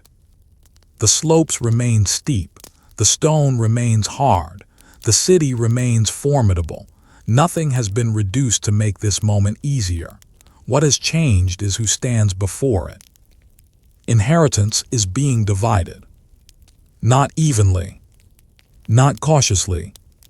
The land is apportioned according to calling rather than convenience. Valleys and plains are named, but so are high places, territory that demands effort, patience, and resolve. Hebron is among them, its name spoken without hesitation, though all know what it represents. This is deliberate. What once halted progress is now claimed as portion. The most difficult ground is not avoided, it is assigned. The act itself signals transformation long before any movement begins. Fear no longer governs allocation. Memory no longer overrides promise. Caleb steps forward. He is no longer young. Years have marked him deeply. His strength is not reckless, but it is intact. His memory reaches back to the first encounter, to the moment when fear fractured resolve and the name Anak filled the camp. He remembers what others forgot and what he refused to surrender. He speaks of Hebron plainly, not with bravado, not with challenge. He speaks as one who has waited long enough. The city before him is the same city he saw decades earlier. Its walls have not crumbled with time. The Anakim still dwell there. Their lineage has not dissolved. Nothing has been removed to accommodate his arrival. This matters. The inheritance of Hebron is not a reward for absence of danger. It is confirmation that danger no longer dictates obedience. What was once deferred is now faced without dramatization. The approach begins. There is no spectacle, no swelling declaration. Movement unfolds with discipline learned over years of wandering. The terrain is studied. The ascent is steady. The land that once felt unapproachable is entered deliberately, step by step. The Anakim are encountered not as legend, but as inhabitants. They are no longer amplified by imagination. They are seen as they are, men tied to place, defending what they have long held. Their reputation precedes them, but it no longer expands unchecked. Reality replaces projection. This is the moment fear once fled. Now it holds. The engagement is measured. It is not rushed, nor is it prolonged for effect. The narrative does not linger on violence. It does not glorify struggle. It records removal as necessity, not spectacle. The sons of Anak are displaced from Hebron because the land has been apportioned otherwise. The shift is decisive. What once seemed immovable yields, not because it was weak, but because authority has changed. The city does not fall to frenzy. It passes through transition with the gravity of history turning its page. Stone remains. Names do not. Hebron is taken. The meaning of this cannot be overstated, yet the record refuses exaggeration. There is no celebration described, no moment of triumph isolated for remembrance. The significance lies not in emotion, but in reversal. The place that once defined fear now defines fulfillment. The Anakim are no longer spoken of as boundary, but as past presence. Their removal is recorded without bitterness, without triumphalism. They recede from the city as quietly as fear once retreated from the heart of the people. Hebron becomes inheritance. Not merely territory held, but meaning restored. The city that once symbolized impossibility now anchors promise fulfilled through patience. It stands as evidence that delay was not denial, and that obedience, though costly, arrives intact. A pause settles here. Not the pause of anticipation, but the pause of recognition. This is the land they were meant to enter, not because it was unoccupied, but because it required faith refined by time. Hebron did not become less formidable. The people became more faithful. The transformation is complete, though unspoken. Fear has not been erased from memory, but it no longer governs action. The past is acknowledged without authority. What once paralyzed now instructs without command. The city stands, altered not in stone but in meaning. Hebron, once a name that silenced a nation, now rests within inheritance. Its walls still high, its hills still steep, but its power to halt promise finally broken. Hebron does not forget what it has been. Its streets still follow older lines. Stones reused from earlier walls remain set into foundations, their edges worn smooth by hands long gone. The city carries its past openly, not resisting it, not concealing it. What has changed is not the ground beneath the feet, but the authority by which it is now held. Caleb settles into the inheritance without spectacle. There is no record of ceremony, no moment set aside for acclaim. The quietness is deliberate. This is not conquest pursued for its own sake. It is completion, measured, sober, resolved. The city that once loomed over imagination is now simply a place, ordered within the larger promise. The Anakim do not vanish as a people in a single hour. Their presence recedes from Hebron, but traces remain in the land around it, names remembered, paths once used, stones shaped by their hands. Removal does not erase history. It reorders it. What was once dominant becomes residual, no longer shaping the future. This distinction matters. The narrative does not describe the Anakim's end with finality. It records displacement, not annihilation. Their defeat is not portrayed as humiliation, but as transition. They are no longer central because the land has been apportioned otherwise. Hebron stands as proof that authority has shifted. The city's capture does not unravel the land, it stabilizes it. What once inspired fear now functions as anchor. The high country, long perceived as resistance, becomes foundation. The most daunting terrain becomes the most instructive inheritance. This is transformation made visible. Where fear once dictated avoidance, trust now governs engagement. The people do not rush forward blindly, nor do they hesitate at difficulty. They act with restraint shaped by years of waiting. The land is entered not as prize, but as responsibility. Silence marks this shift more than sound.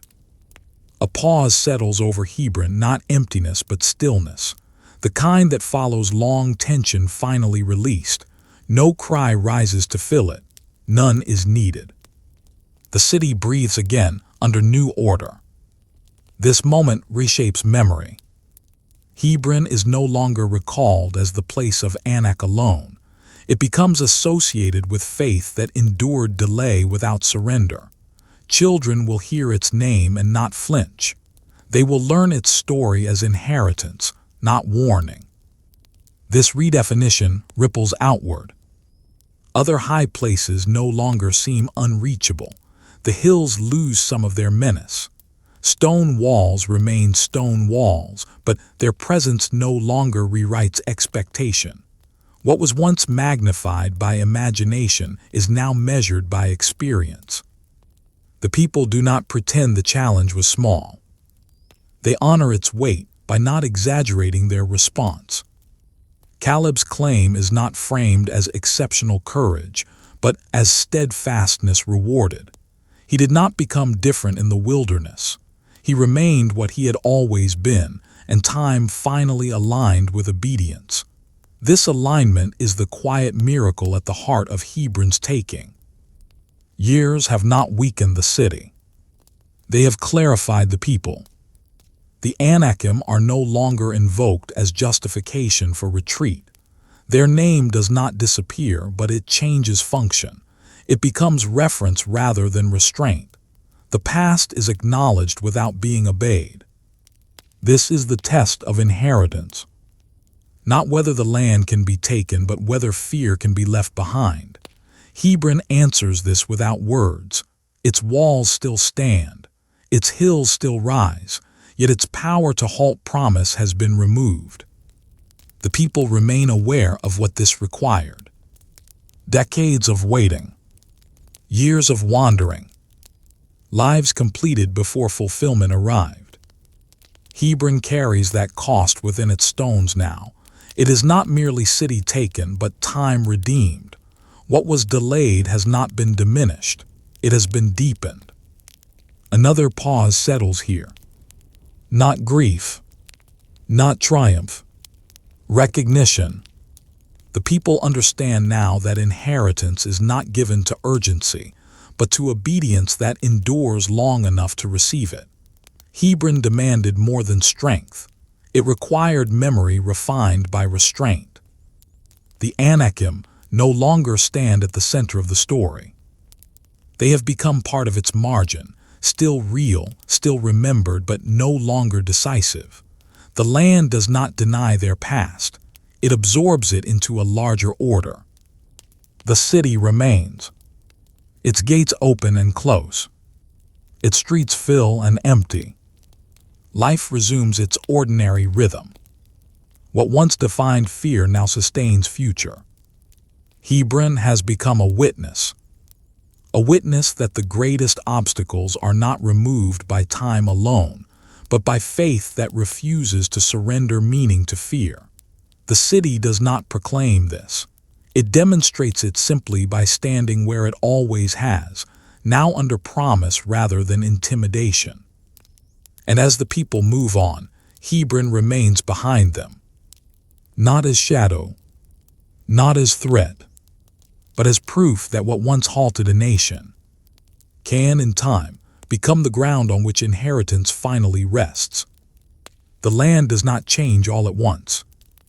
It yields slowly, reluctantly, as though testing whether the claim upon it will endure.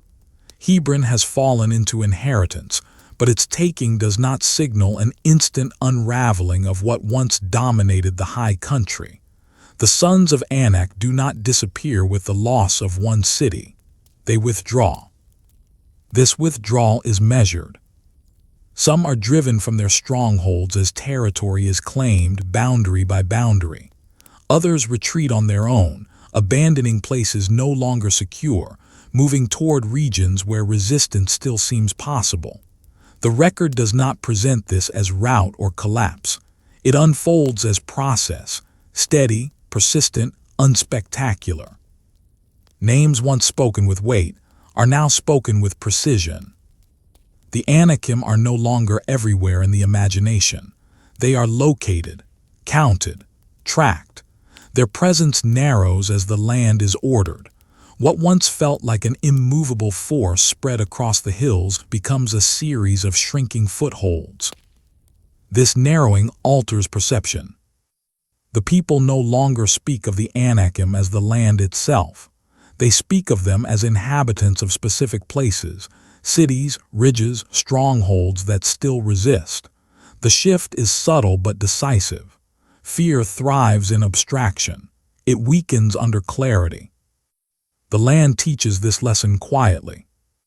Each advance does not announce itself as victory.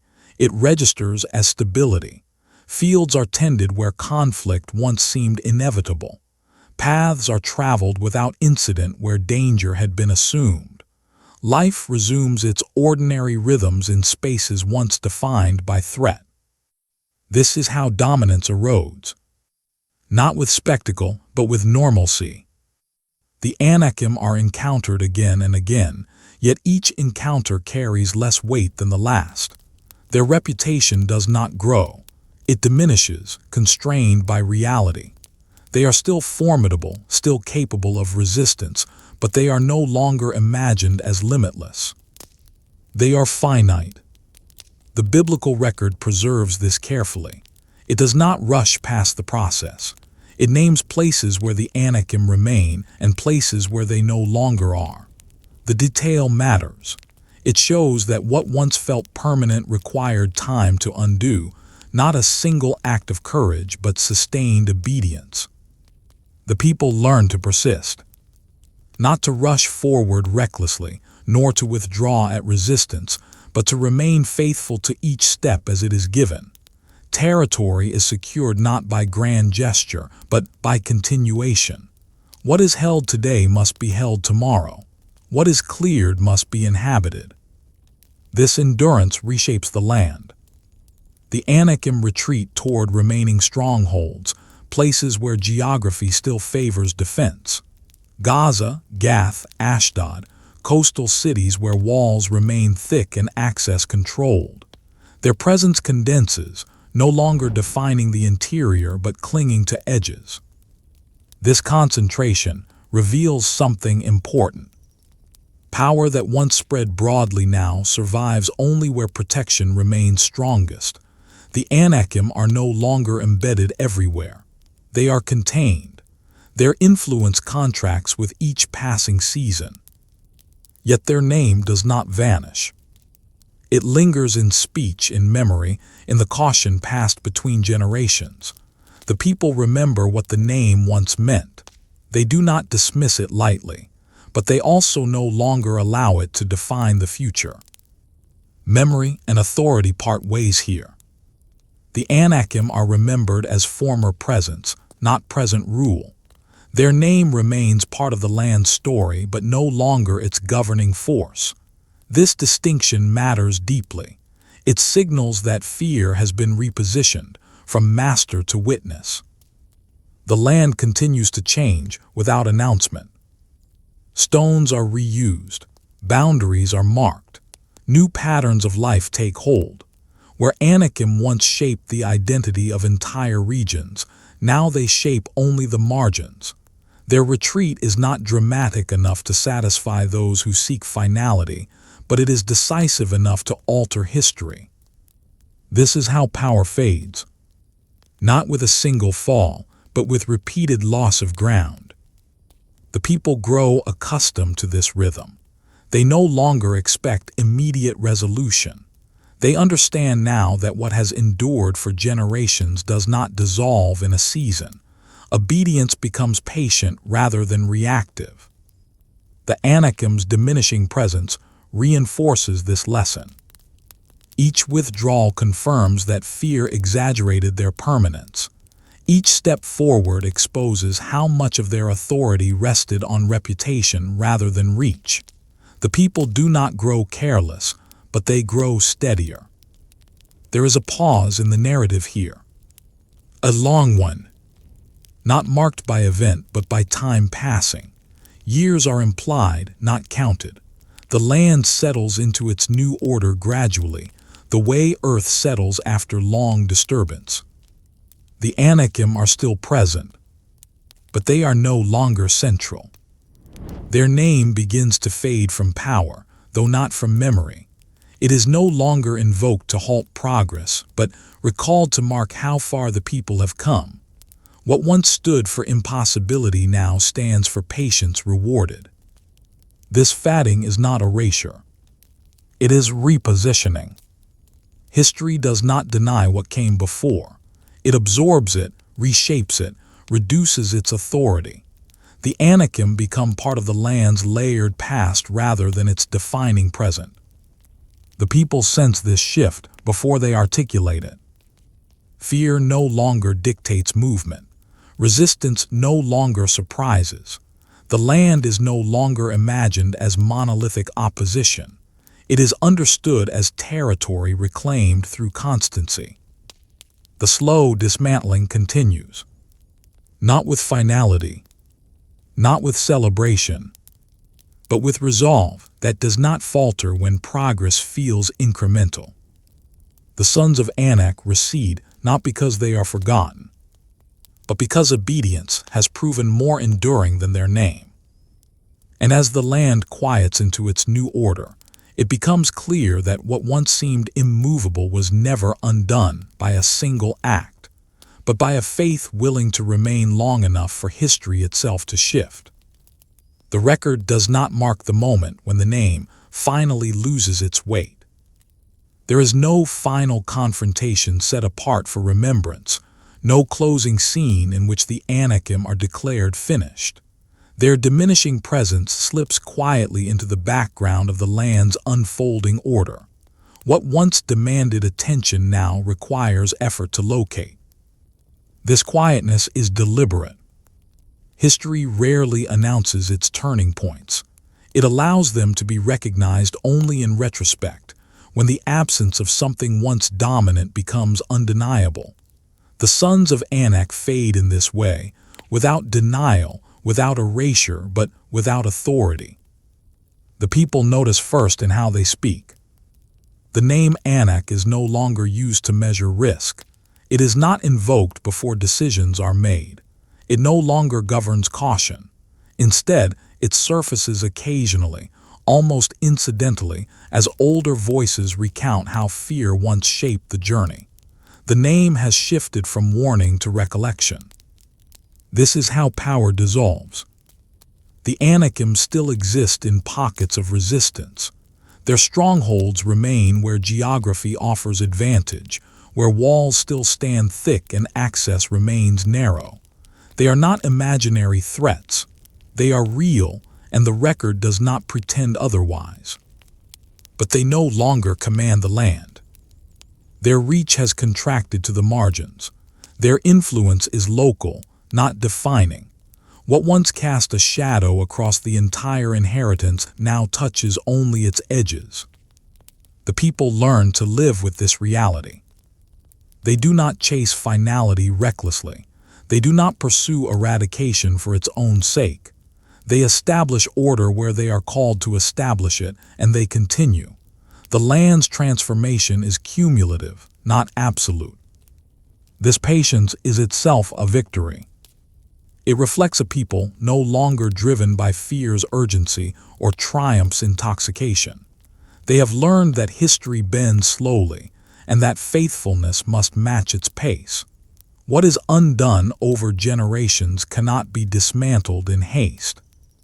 The Anakim's retreat confirms this truth repeatedly. Each season that passes without their dominance reinforces how much of their power rested on reputation rather than permanence. Once their name no longer governs imagination, their presence becomes proportionate to reality. They are formidable but limited, enduring but not unassailable. This recalibration reshapes how the people see all resistance. Fear loses its excess. The land settles into new patterns. Agriculture expands. Roads connect territories once isolated by threat. Communities take root where hesitation once lingered. Life fills the spaces left behind by retreat, not loudly but thoroughly. The Anakim are remembered in these spaces, not with bitterness, not with celebration, with clarity. The people know what their name once meant. They know how long it took for that meaning to loosen its grip. This knowledge deepens resolve rather than diminishing it. The past becomes instruction, not restraint. Time continues its work. Children grow up hearing of the Anakim not as inevitable force, but as part of the land's earlier order. The name carries history, not fear. It belongs to a chapter that has been turned, even if not entirely closed. This is the final movement of the erasing. Not deletion, but displacement. The Sons of Anak move from the center of the narrative to its periphery. They are no longer the axis around which decisions revolve. They exist within the story, not above it. The land reflects this change. Where their presence once defined entire regions, it now registers as trace. Stones remain, place names linger, memory persists, but authority has shifted irrevocably. The people do not claim credit for this. They understand that what endured was not their strength, but their obedience sustained over time. The dismantling of what once seemed permanent did not require spectacle. It required remaining when fear once fled. There is a long pause here.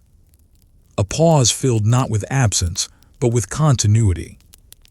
Life goes on. The land is worked. The people settle into inheritance.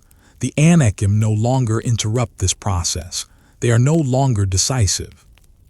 Their name, once heavy enough to halt a nation, now rests lightly in memory, still present, still acknowledged, but no longer feared. This is how history closes its grip. Not by forgetting what was, but by refusing to let it rule what will be. And as the land continues to take shape under patient hands, the fading of the Anakim's dominance becomes unmistakable, not because they were suddenly destroyed, but because obedience proved more durable than the fear their name once inspired.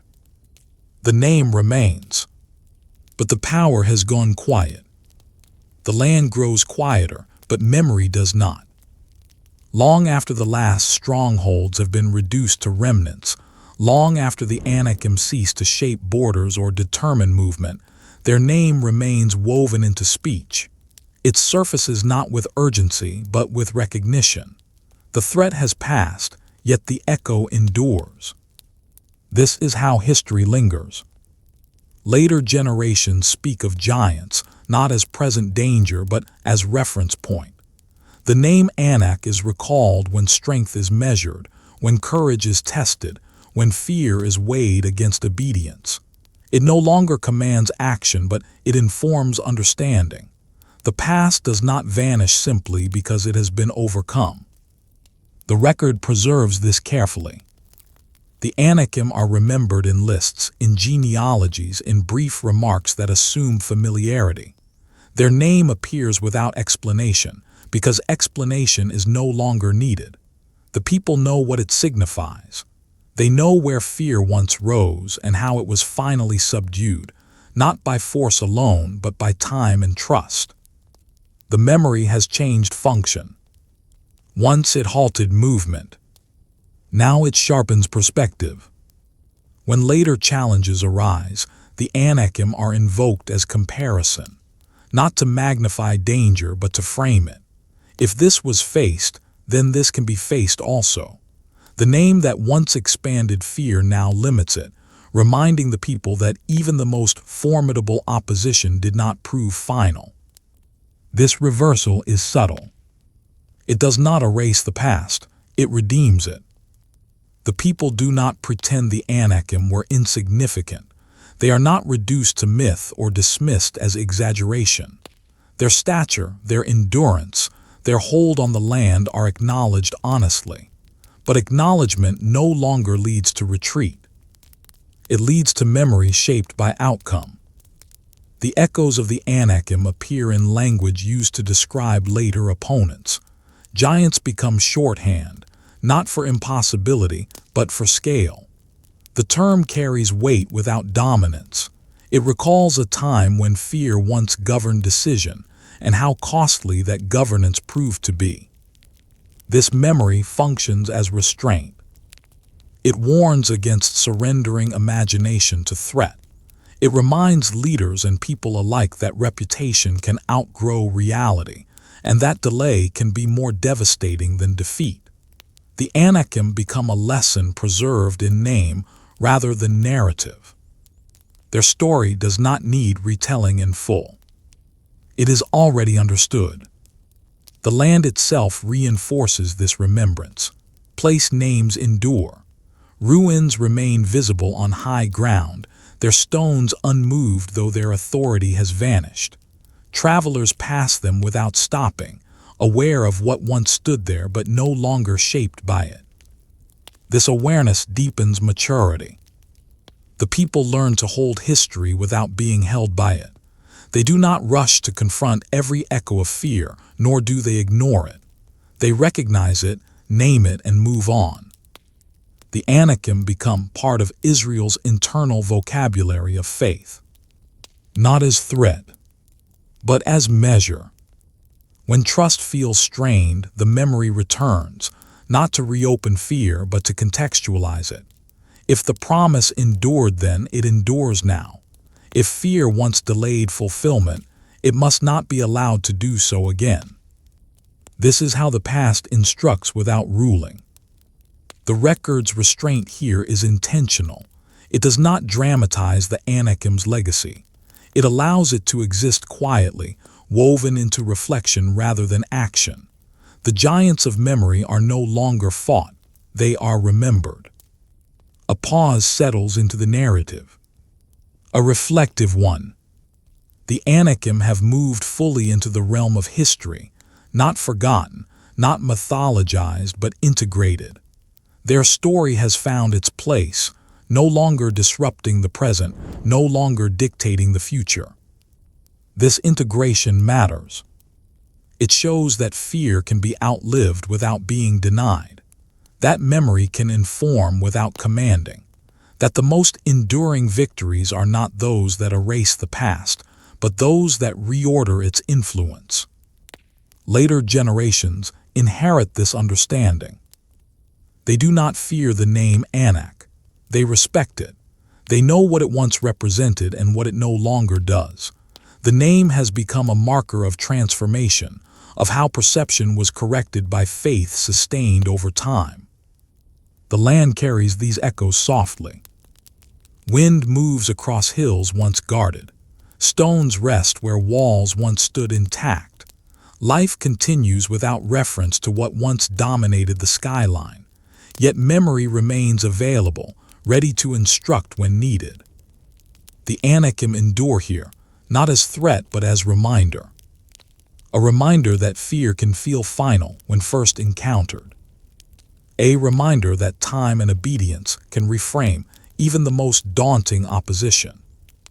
A reminder that promise does not yield to fear, but waits it out.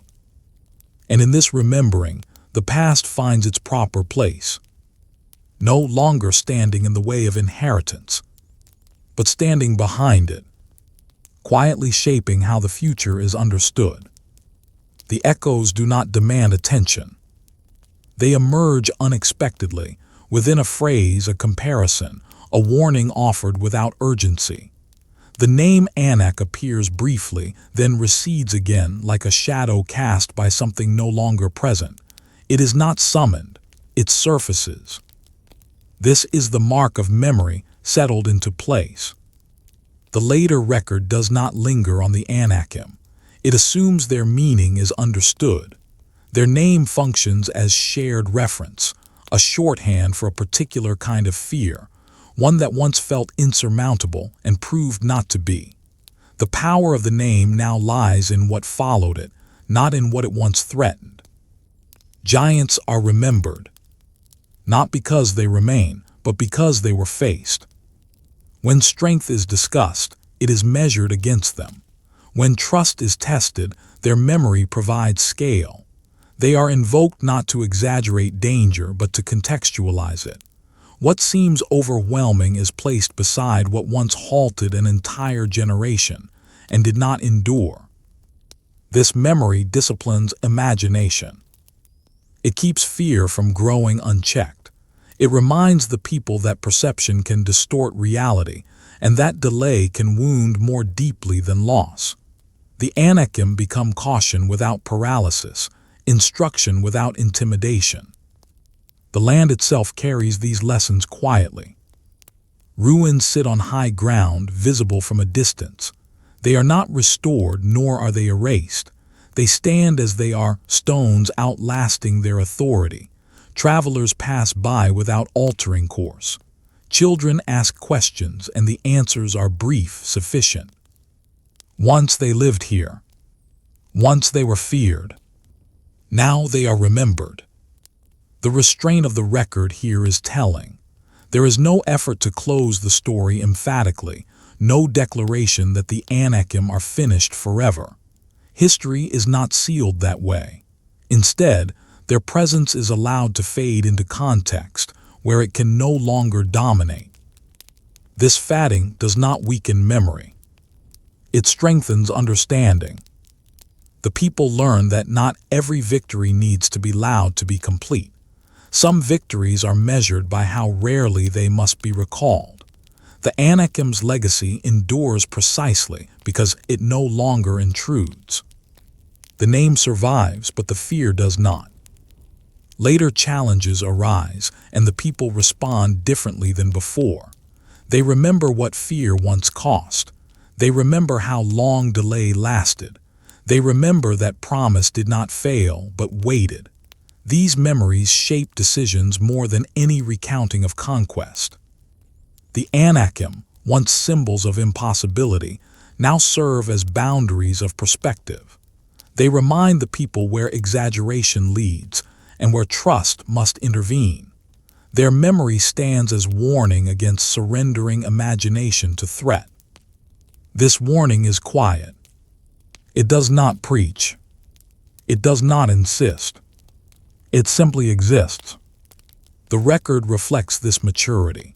It does not revisit the Anakim to dramatize the past. It mentions them only when necessary, trusting the audience to understand. The past has been integrated fully enough that it no longer requires repetition. A pause lives here. Not the pause of waiting, but the pause of reflection. The kind that allows meaning to settle rather than surge. The Anakim have become part of Israel's inner landscape, not as obstacle, but as contour. Their story has shaped how strength is evaluated and how faith is exercised. It has taught that fear's voice can be loud without being true, and that time will reveal which foundations endure. The people do not forget. They remember properly. This is the final transformation of fear, not its erasure but its instruction. The Anakim no longer dictate action. They inform wisdom. Their memory has been reordered, stripped of urgency, and given its rightful place. History continues. New names rise. New challenges appear. The land changes hands, borders shift, and generations pass. Through it all, the Anakim remain in the background, never central again, never commanding response. Their echo persists just enough. Enough to remind. Enough to warn. Enough to teach. And so their legacy finds its final form, not in walls or height or power, but in memory refined by outcome. They are remembered not for stopping the promise, but for revealing what happens when fear is allowed to speak louder than trust. The land bears this knowledge without ceremony. Wind moves across the hills. Stones rest where they have long rested. Paths are walked without hesitation. The Anakim have passed into history fully, not forgotten, not feared, but understood. And in that understanding, their story completes its purpose, not as threat, but as reminder that even the greatest fear can be reduced to echo. when faith endures long enough to give it a place behind the future. The land rests, not in silence but in order. Fields are worked where uncertainty once lingered. Paths are walked without hesitation. Cities stand within inheritance, no longer looming as threats, no longer magnified by imagination. The hills remain high, the stone remains hard, but fear no longer speaks through them. The sons of Anak are gone from the land. Their absence is not announced. It is simply evident. No voice points to the moment it happened. No marker records the day. Their departure is known only because the land no longer responds to their name. What once halted a nation no longer interrupts a step. This is the quiet resolution history prefers. The people move within boundaries now clearly drawn. Inheritance has settled into pattern and rhythm. Life unfolds without reference to the terror that once dominated thought. Children grow without learning to measure themselves against giants they have never seen. The land does not teach fear to them. The Anakim remain only in memory. And memory has changed. It no longer carries urgency. It no longer reshapes decision. It rests, preserved but contained. The story of the sons of Anak is told without trembling, without embellishment. It is spoken as one chapter among many, not because it was small, but because it has been completed. Completion does not require spectacle. It requires endurance. The spies who once stood trembling at the edge of the land could not have imagined this ending. Not conquest celebrated, not enemies displayed, but time passing faithfully until fear lost its authority. The promise was not fulfilled by erasing danger, but by refusing to let danger dictate the future. The land bears witness to this. Stones remain where walls once stood intact. High places still rise against the sky. Geography has not been altered to accommodate inheritance. The hills did not lower themselves. The cities did not dissolve on their own. What changed was allegiance. Fear once commanded obedience. Now it does not.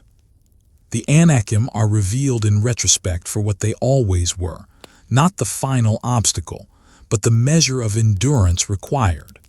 Their power lay not in what they could do, but in how long they could persuade others to wait. And waiting ended. Not through impatience, but through persistence. The people who now inhabit the land understand this intuitively. They have inherited not only territory, but memory refined by outcome. They know what fear once cost. They know how long delay lasted. They also know that the promise did not weaken with time. It waited. The Anakim story does not close with their defeat recorded in detail. It closes with their irrelevance to the present. Their name no longer commands attention. Their legacy no longer governs motion. The land no longer bends around them. This is the truest form of resolution. Not victory proclaimed, but fear displaced. A pause lives here. A deep one. The kind that follows long tension finally released, not in noise, but in relief so complete it no longer needs explanation. The story has reached equilibrium. What once threatened order has been absorbed into it.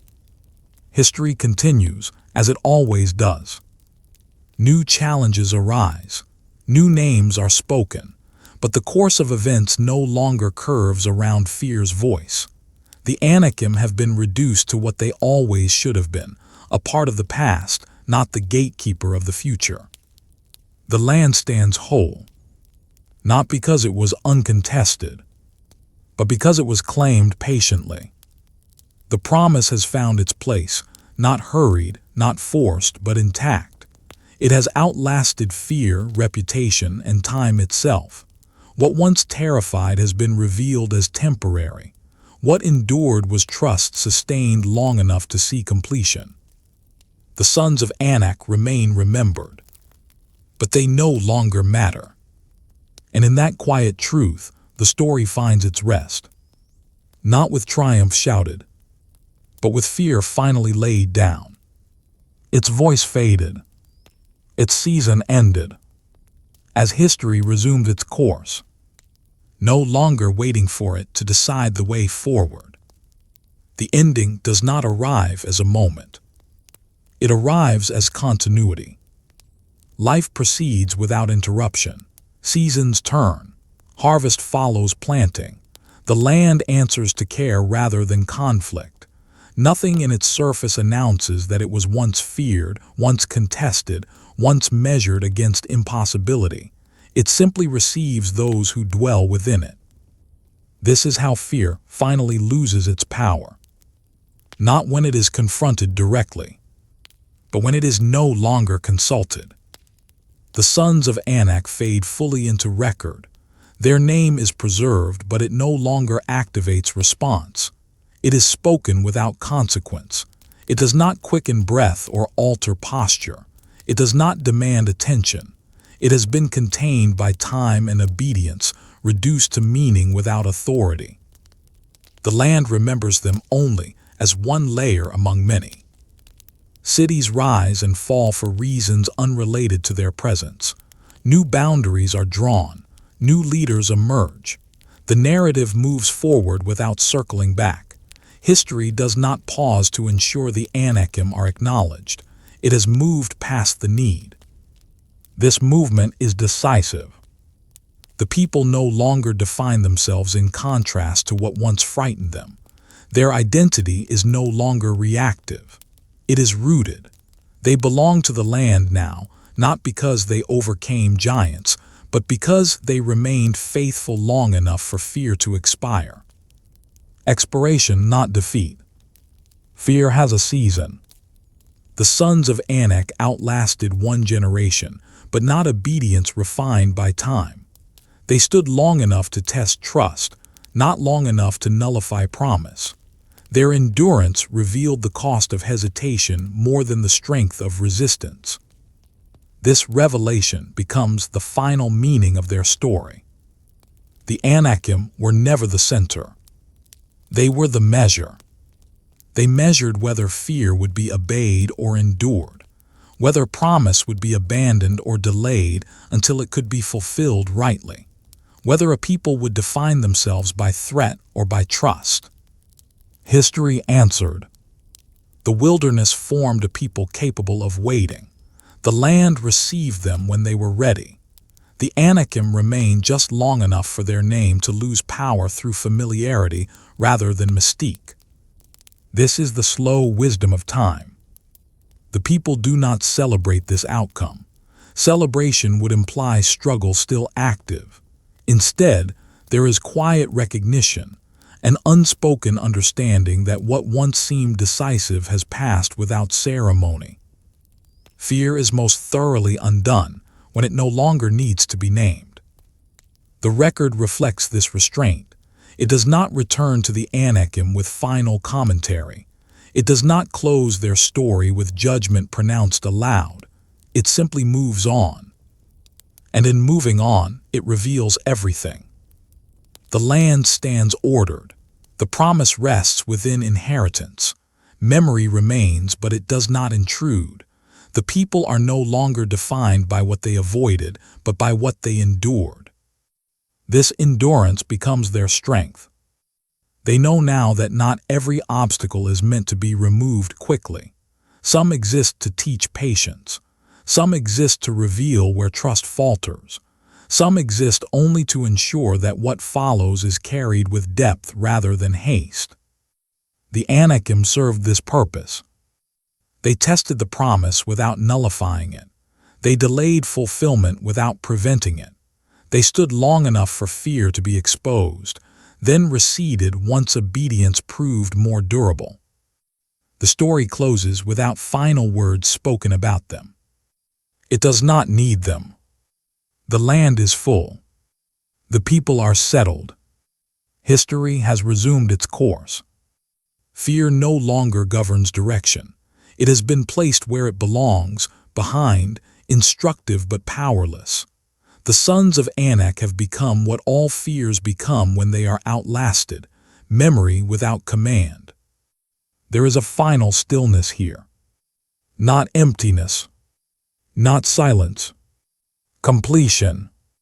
The kind that follows long tension resolved not by force, but by faith sustained across time. The promise stands fulfilled, not because giants were denied, but because they were endured until they no longer mattered. The land breathes under ordinary life now. Children play without learning the weight of the name Anak. Elders speak of the past without urgency. The future unfolds without reference to what once seemed decisive. Fear has lost its voice. And in that loss, history moves forward unburdened. The land restored to order. The people shaped by endurance. And the memory of the sons of Anak resting at last, where it can no longer decide anything at all.